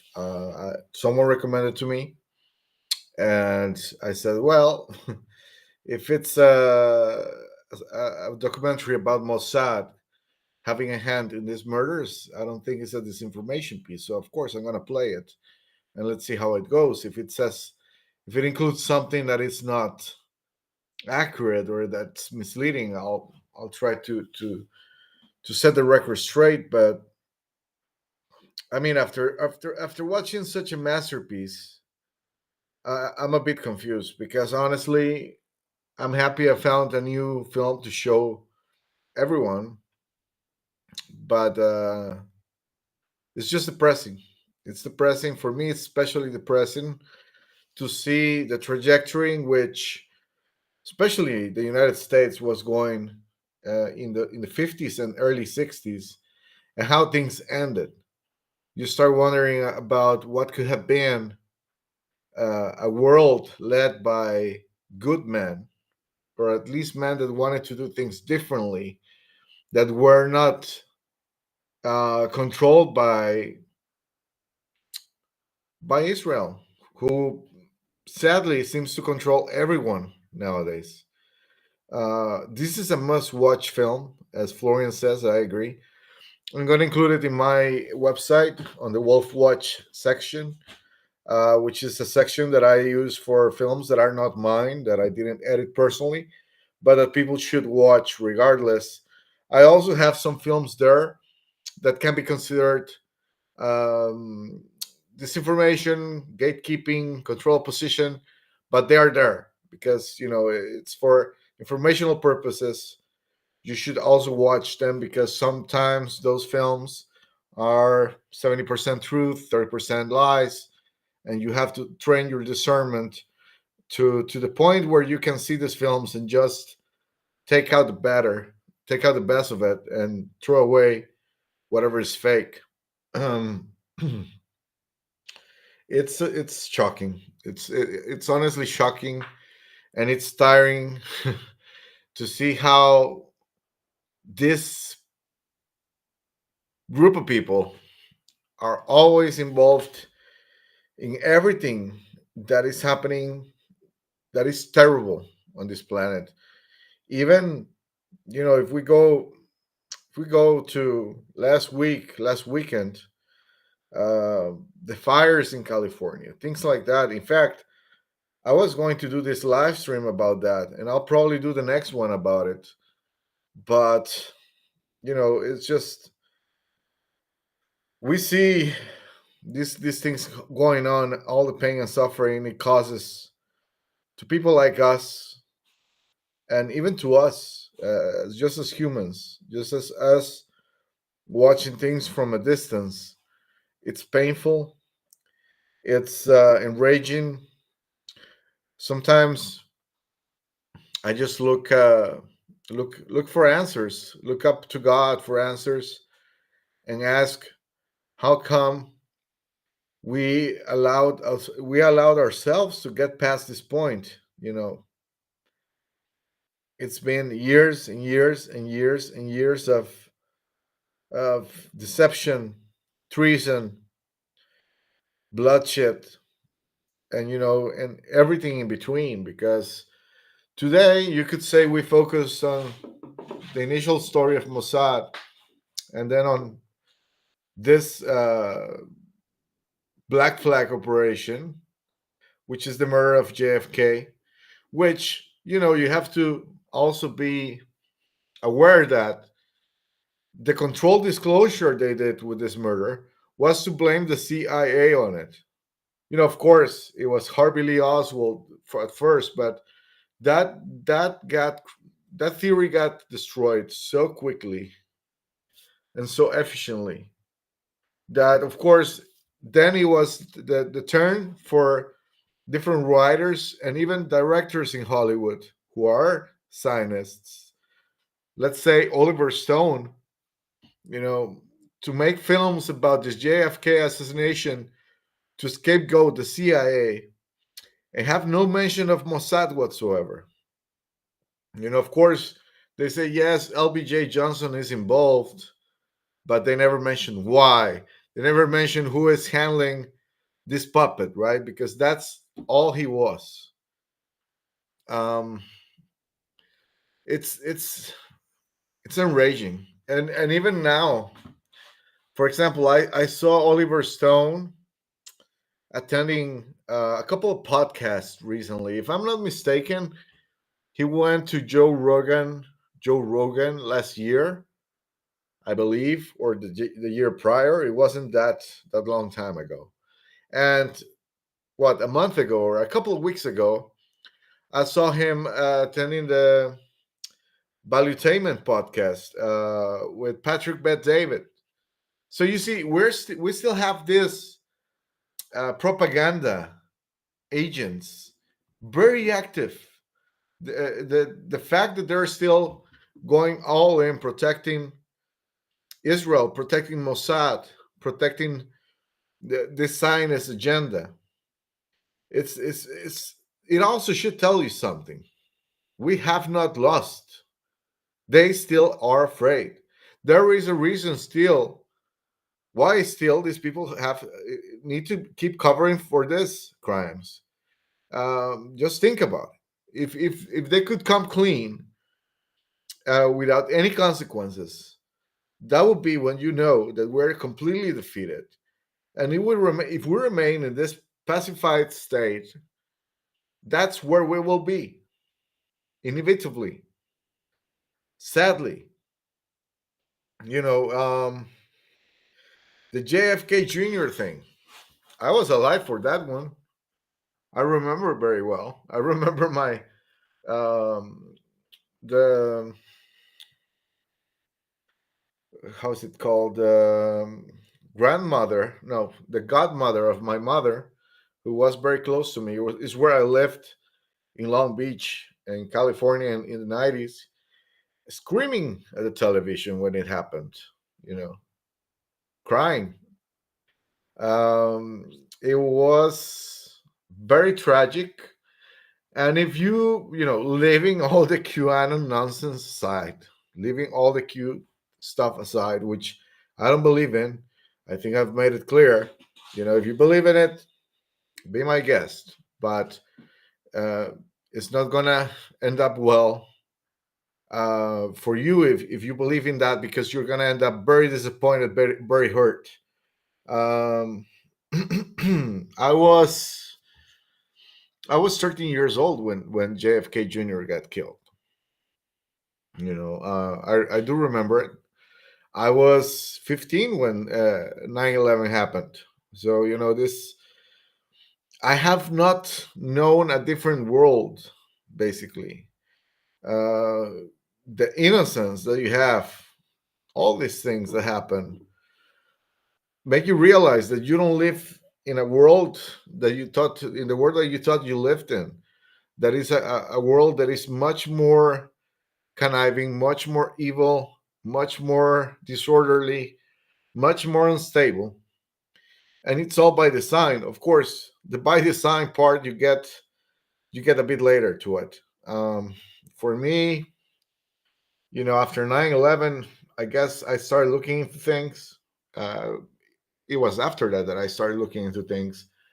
And by 2005, 2006, when I was 20, 21, I was already completely aware that these things had a shadow hand behind them, and it was never the people that they blamed who committed the crimes. It's it's a complete act of cowardice. Of these acts are the makings of a coward. It's the only thing I can say. It's just it enrages me so much. I'm lost for words. Um, leaving aside these people that get killed, that are famous or relevant, we just have to think about the people that die in their false flag operations anywhere, terrorist attacks, when they portray themselves as being ISIS. Because as much as I have a qualm with what Islam um, asks from their followers and what it represents, I know very well ISIS. It didn't come out of nowhere, and it's not. Let's say it's also master production of Israeli intelligence forces, Mossad, you name it. Can we fight back? Can we revert things? If, for example, for those of us who do not believe that in any plan to save the world and any Q and those things, we don't really. I don't really even think about them. I used to 3-4 years ago. I used to be a follower of the whole Q thing. Never again. Um, I don't know if we still have a chance to be able to escape the control of this satanic Zionist overlords. If you see the cover of this live stream, you might say it's a bit provocative, with the Israeli flag, with the Mossad logo, and then the Baphomet pentagram on the right side. Well, I wanted it to be provocative, but I also think it's accurate. If you do a bit of research into what these people believe in, what they do, what they have done across history, the reasons why Jewish people as a whole have been expelled from every country they have been in, it's not a coincidence. There has been horrendous things happening, and you know it's almost incredible how they have managed to put this lead over the truth, this stronghold on reality. It's almost like you cannot believe it. Like, these people are not they're not that strong on paper. It's mind-boggling. It really is. It has been wow. I can only say that they have to have, obviously, dark entities on their side to be able to pull this off. But in the end, we know who wins. So even if we have to wait for divine intervention and for the second coming of Jesus Christ, so be it. I would like for him not to have to come back. I would like for him to just not even have to bother, and for us to handle business ourselves. That would be what I would prefer. Based on personal accountability alone. But we have reached this point where technology is a double-edged sword, and where surveillance and added to the technology, and all the poison and all the manipulation and all the deceit they have wrapped us with, and it makes it for a very tough battle. It's an uphill battle, and I guess I wish I could leave you with a more positive message, but after you see a film like that, it's just so defeating to see, especially knowing the next chapters. Because from there, from the JFK assassination, the film ends with LBJ, and of course what happened with JFK Jr., and also the SS Liberty incident. Now that's a whole uh, another situation to explain, I guess, what happened with the SS Liberty and LBJ Johnson. But yes, it's written in the Bible. It's been predicted. I guess there's no way we can prevent it. It's not for us to prevent these things. It's just that as a man, as a family man, and as a man that loves America, I love Europe, and I love my country. I love Portugal. I love Costa Rica. I love every single country I've lived in. You know, I've only lived in 3 countries. I guess I love them all. It's just enraging. I I feel legit something burning inside of me when I see these things, and I just want to go to war and kick some ass. Even though I'm against war in principle, but if there was a war worth fighting for, I guess it would be this one. You know, I'm a bit overwhelmed, to be honest. It's not like I didn't know about these things. I did, but it just I cannot avoid feeling very upset about it, very very personal about it, because people keep dying every day because of this. We haven't even touched the blackmail operations with Epstein. We haven't even touched 9/11 and all the previous terrorist and false flag operations before that.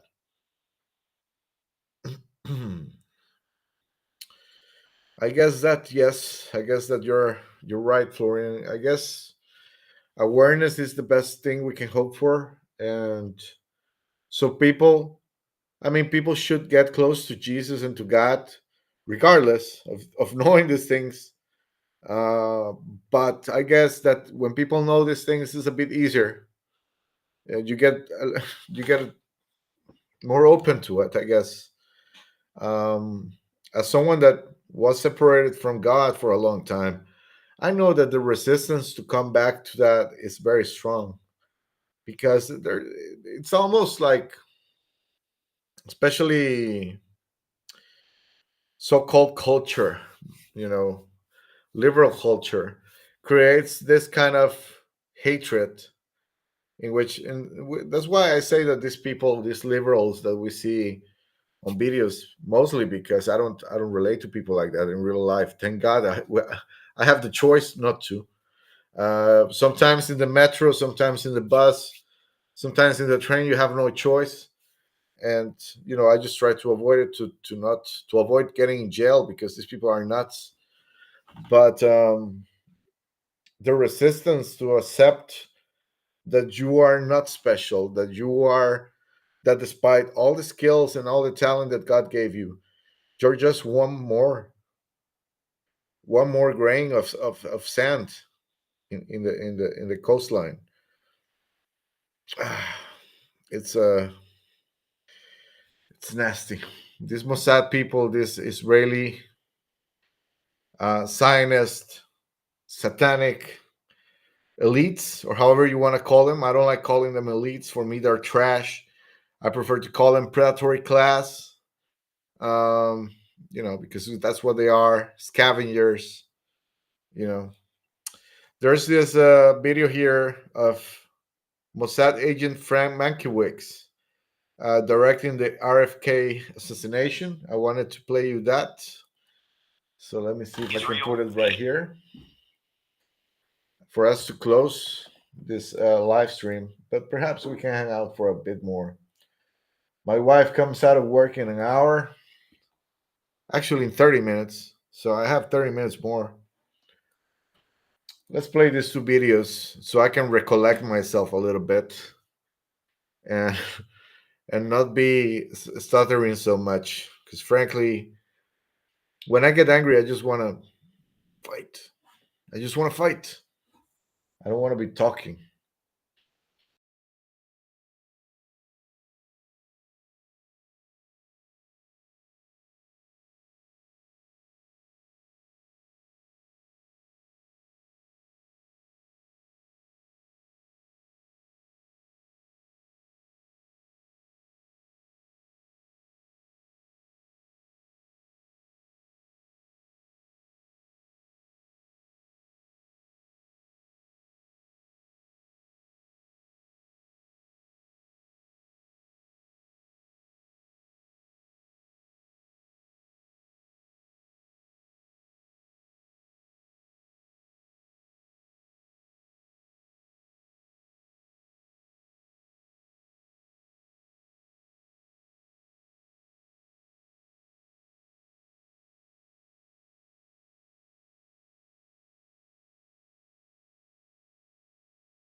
religious, it's cultural, it's, part of this sort of nationalistic identity. And Mankiewicz completely betrayed Bobby Kennedy. And in fact, there's multiple Zionist fingerprints all over the RFK assassination. We're not going to have time to go into all of them because we do need to get to 9/11. But if you read the reporting of both Christopher Berlin as well as Michael Collins Piper, it's 100% certain Israel played a definitive role and was a main mover in the RFK assassination, just as they were the JFK assassination. And they were the main mover. Israel was the main driver of both the JFK and RFK assassinations. And to the extent that the CIA was involved, again, in all cases, the CIA has been completely captured by Israel and Mossad. And James Jesus Angleton was the key man there for both the JFK and the RFK assassinations. In the 1970s, the mainstream media and publishing houses again played a major role in steering conspiracy theorists toward the CIA trail, while avoiding any hint of Israeli involvement. One major contributor to that effort was the Israeli-American Alan Weberman, a close associate to Jewish Defense Organization, with his 1975 book, Coup d'etat in America, The CIA and the Assassination of John F. Kennedy, co-authored by Michael Canfield. Weberman acknowledged Richard Pearl's assistance in his investigation. This book contributed to the momentum that led the House Select Committee on Assassinations to reinvestigate in 1976 the murders of JFK and Dr. Martin Luther King, with a special focus on the CIA and organized crime. It is also in this context that Newsweek journalist Edward J. Epstein published an interview of George de Mohrenschildt, a Russian geologist and consultant for Texan oilmen who had befriended Oswald and his Russian wife in Dallas in 1962. De Mohrenschildt admitted that Oswald was introduced to him at the instigation of a CIA agent. The problem is that de Mohrenschildt was in no position to confirm or deny the words that Epstein ascribed to him. He was found dead a few hours after giving the interview. De Mohrenschildt's death was ruled a suicide. The sheriff's report mentions that in his last month, he complained that, quote, the Jews and the Jewish mafia were out to get him. Needless to say, Epstein didn't mention anything about this.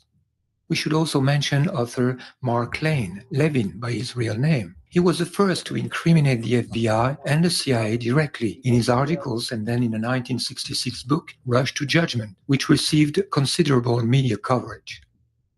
Lane was adamant that the CIA was a culprit in his last book, published in 2011, Last Word, My Indictment of the CIA in the Murder of JFK. That Israeli agents have been instrumental in spreading conspiracy theories targeting the CIA has become evident with Oliver Stone's film JFK, released in 1991, starring Kevin Costner in the role of District Attorney Jim Garrison. This film, which shook public opinion to the point of motivating the President John F. Kennedy Assassination Records Collection Act of 1992, was produced by Arnon Milchan, described in a 2011 biography as being from his youth, quote, one of the most important covert agents that Israeli intelligence has ever fielded. Milchan was working in particular to boost Israel's nuclear program. In 2013, Milchan publicly revealed his extended activity as a secret agent of Israel. It is therefore no wonder that Stone's film gives no hint of the Mossad connection that Garrison had stumbled upon.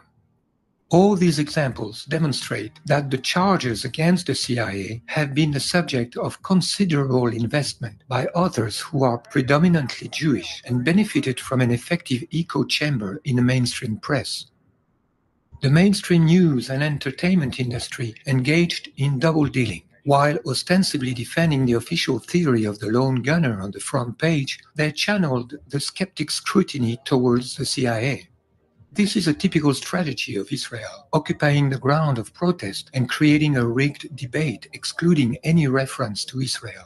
The contradiction of the official thesis is maintained focus on the CIA, the military-industrial complex, or any other 100% American organization by an elite of militants whose primary motivation is the preservation of the interest of the Jewish community. JFK's trip to Dallas had no official character and was sponsored by a powerful business group known as the Dallas Citizens Council.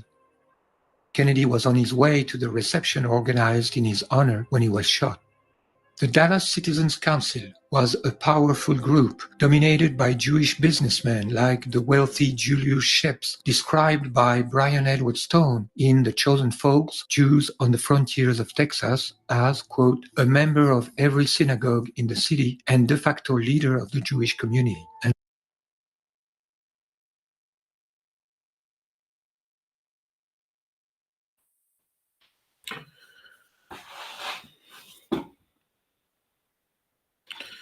There you have it. Well, I think it sums up the first part of our expose on Mossad. If I was to, well, obviously, I have already two projects in mind. Now I'm going to finish Louder Than Love this month. Probably this episode, the 11th episode is going to come out this weekend. And the last one, hopefully the week after or by January 31st. I hope to have it ready. There's a situation going on now with Andrew Tate and the people that are protecting him that I think is imperative to uncover. Not only people like Candace Owens and Benny Johnson, and of course the most notorious one. What's his name? Well, Candace Owens' husband. What's his name? Farmer. I forget his first name right now. Let me just check real quick. George Farmer. I'm sorry about that. It's hard to switch the memory card in between Zionists and British aristocrats who employ I don't know, fake Muslim pimps.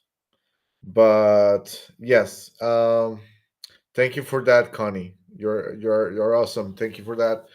The thing with the George Farmer thing, and what I was talking with friends and my wife and people I collaborate with, is that it seems like, and if I'm right about this is something that needs to be exposed and investigated profusely. It seems like George Farmer made Andrew Tate. What do I mean with that?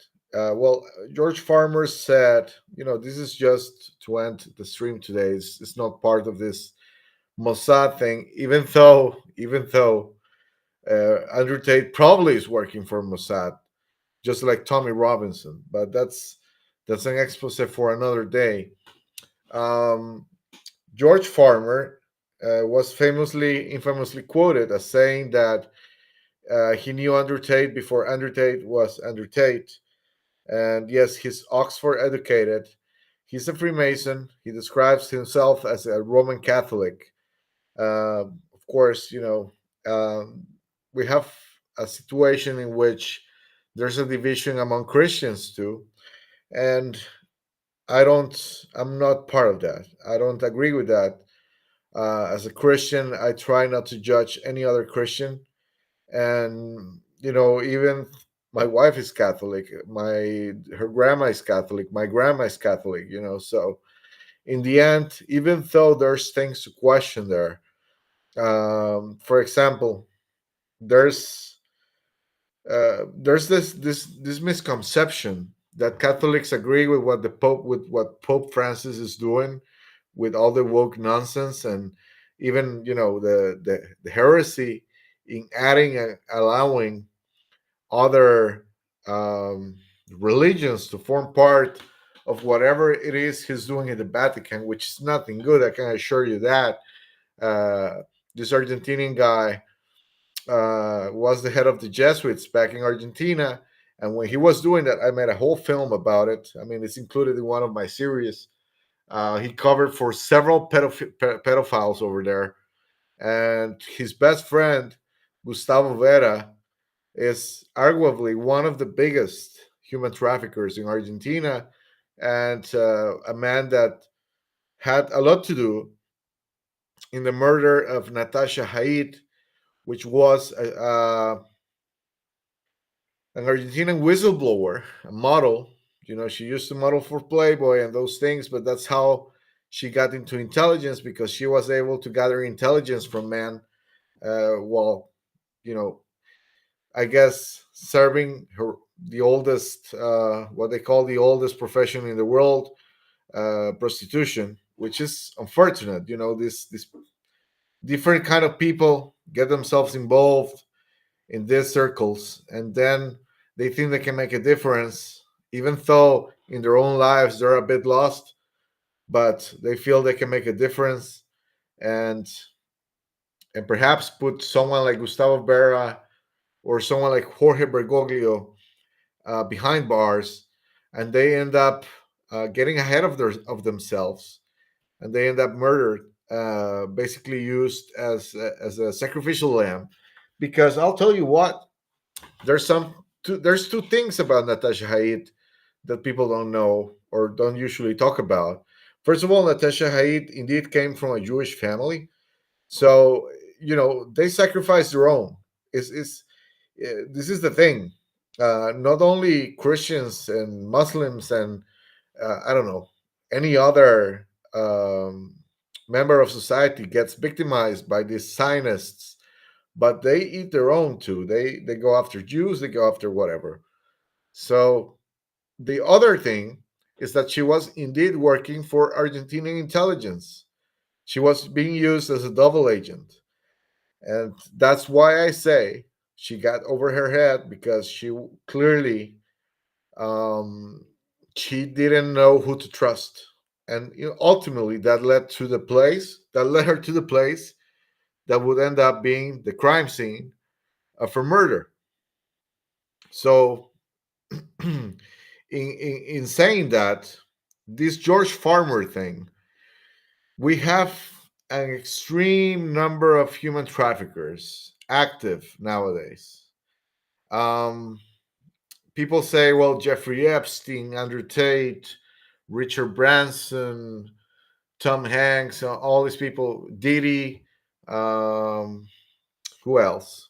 Harvey Weinstein, these big names that we all know, but there's hundreds, if not thousands, of similar operations running. I don't know if you want to talk about the same size or the same capacity. Of course, it's not going to be hundreds. It could be dozens. It could be maybe a dozen of operations similar to the one Epstein ran. But they are still very active. You can bet that blackmail is still the glue that holds everything together. Doesn't matter if Epstein's gone. They will just find another one to do it for them. There's many voluntaries that these people that are greedy to the bone, they wouldn't think twice to kill their own family to get some taste of that power, some taste of that success. So with the George Farmer thing and Andrew Tate, since they have this operation called the War Room, in which they train other men, some of them with money, some of them not with money, but most of them have money. If you are in the War Room, it's because you can afford it. It's not cheap to be there. So my assumption, and I think it's a valid one, is that George Farmer and Andrew Tate are running a pyramid of human trafficking rings all over Europe, and perhaps even in some places in the States and South America. Why not? But this is what I feel, that it's a pyramid scheme in the sense that all of them are connected to Tate. And who handles Tate? George, this guy, George. I have a problem with his name. I forget it. George Farmer.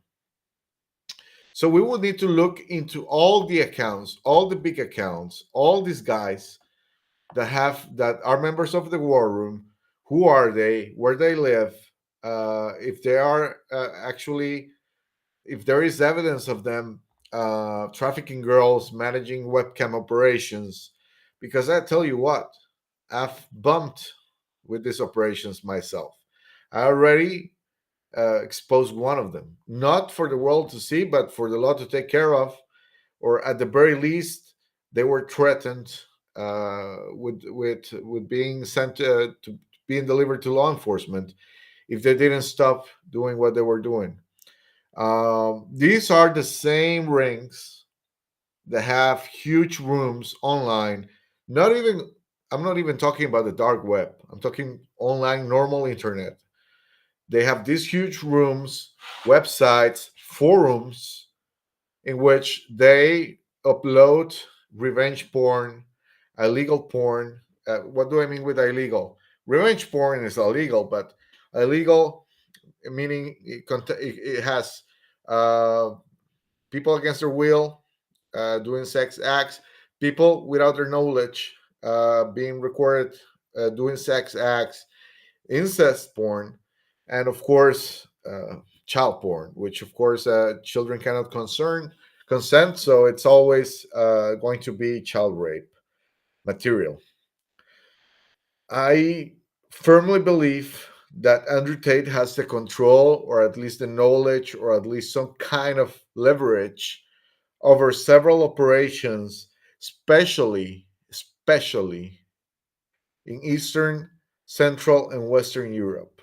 So places like Croatia, Serbia, Moldova, Bulgaria, and even here in Central and Western Europe, Germany, France, Italy, Spain, Portugal, England, Ireland, they must have connections.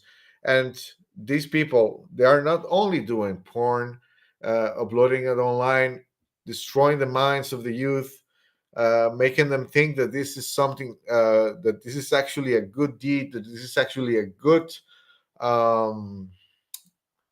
line of work, which of course is not, is despicable. I believe they have their own little escort services, their little escort operations, prostitution, in all their forms, from trafficking girls to clubs, trafficking girls to houses, to offering their services online in catalogs and such. So if I manage to expose that and connect at least, or find out or uncover at least 3 or 4 of those big operations here in Europe, or even one in America, well, that will make the difference. I think that that's something that I'm looking forward to start doing in the next month. I'll see where it goes. I'll see where it leads. I think that a lot of the heavy, big accounts that support the Tates must be involved in that. Some of them are even like influencer types. Like they go around and they have 50,000 followers on Twitter, and they play the whole "I'm a patriot" game, like they pretend they are conservatives and this and that. But it's like, at what time did being conservative means that it's okay to abuse girls or manipulate them or overplay them, whatever you want to call it, even if it's like you're not threatening them or stealing their money and they're doing it because they want to. Let's suppose for 1 second it's like that there's no coercion whatsoever, which is not the case, but let's suppose. Will it still be correct for men to do this? Does that uphold to conservative values? Or are these people using the conservative platform merely to profit on a young masculine generation that is void of values, is void of hope, is void of strong male figures that kind of guide them on how to be a man? It's very frustrating. And and to think that all this could go back to Israeli intelligence, that's also a possibility. Why? Because they are everywhere. There's nothing that happens in this evil world that they don't have their hands on, basically. I mean, you would be hard pressed. And even if they're not directly involved, they have to give you the green light so you can do anything. So, you know, I rest my case. And this is only part one of this expose. I'm going to prepare something better for the next episode. I think it will be Saturday. I perhaps will have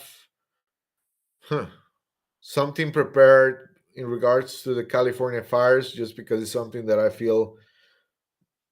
I'm sorry, I have a kind of a throat problem as of late. I don't know what's going on. But it's something that affects me very much personally. I have family there, I have friends there, and I used to live there. Not near where the fires happened. I used to live in the south, so the coastal area. Not near Malibu though. I lived in Long Beach. Um, but yeah, that's something that I want to also bring attention to. But I guess now that we started this Mossad thing, we'll have to finish it. So on Saturday, I'll see you here, same time, and we'll talk more about the SS Liberty and, of course, how the Jeffrey Epstein blackmail operation started in the 90s after Robert Maxwell was killed because he got out of line. He was Mossad. Supposedly, he was MI6 and KGB as well. So he was a triple agent, got out of line, got walked, and then Jeffrey Epstein took his place, aided by his daughter, Ghislaine Maxwell. After that is probably going to be 9/11. And then we have to the look around Christmas. Then we'll have to just research like specific events that happened that weren't probably as notorious in the media. I don't have a blue roof, not yet, but I guess that's something that. Did you saw that the place that the Scientologists have there in California was unscathed, and they had all blue roofs? I found that funny. There's also like a big Zionist. What was it? I have it here. Let's not be lazy with the information. What was it? It was a video. Let me see if I can play it. Yeah, I can.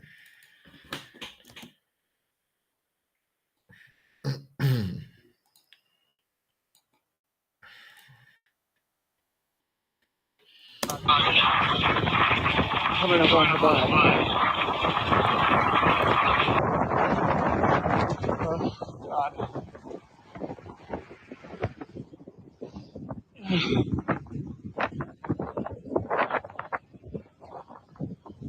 Oh. Okay.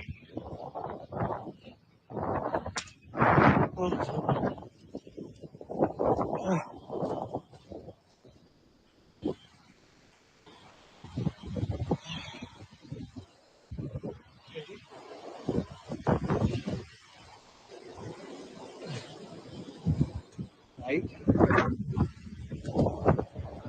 Oh my God. Oh, geez.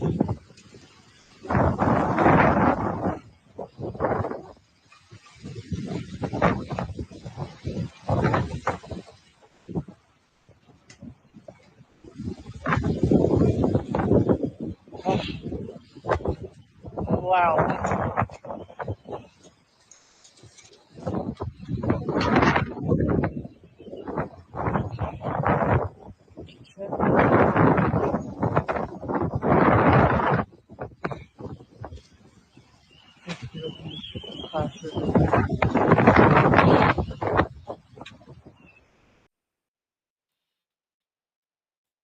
So I find that amusing that place didn't burn to the ground. It seems like the Jews have the best luck in the world, you know.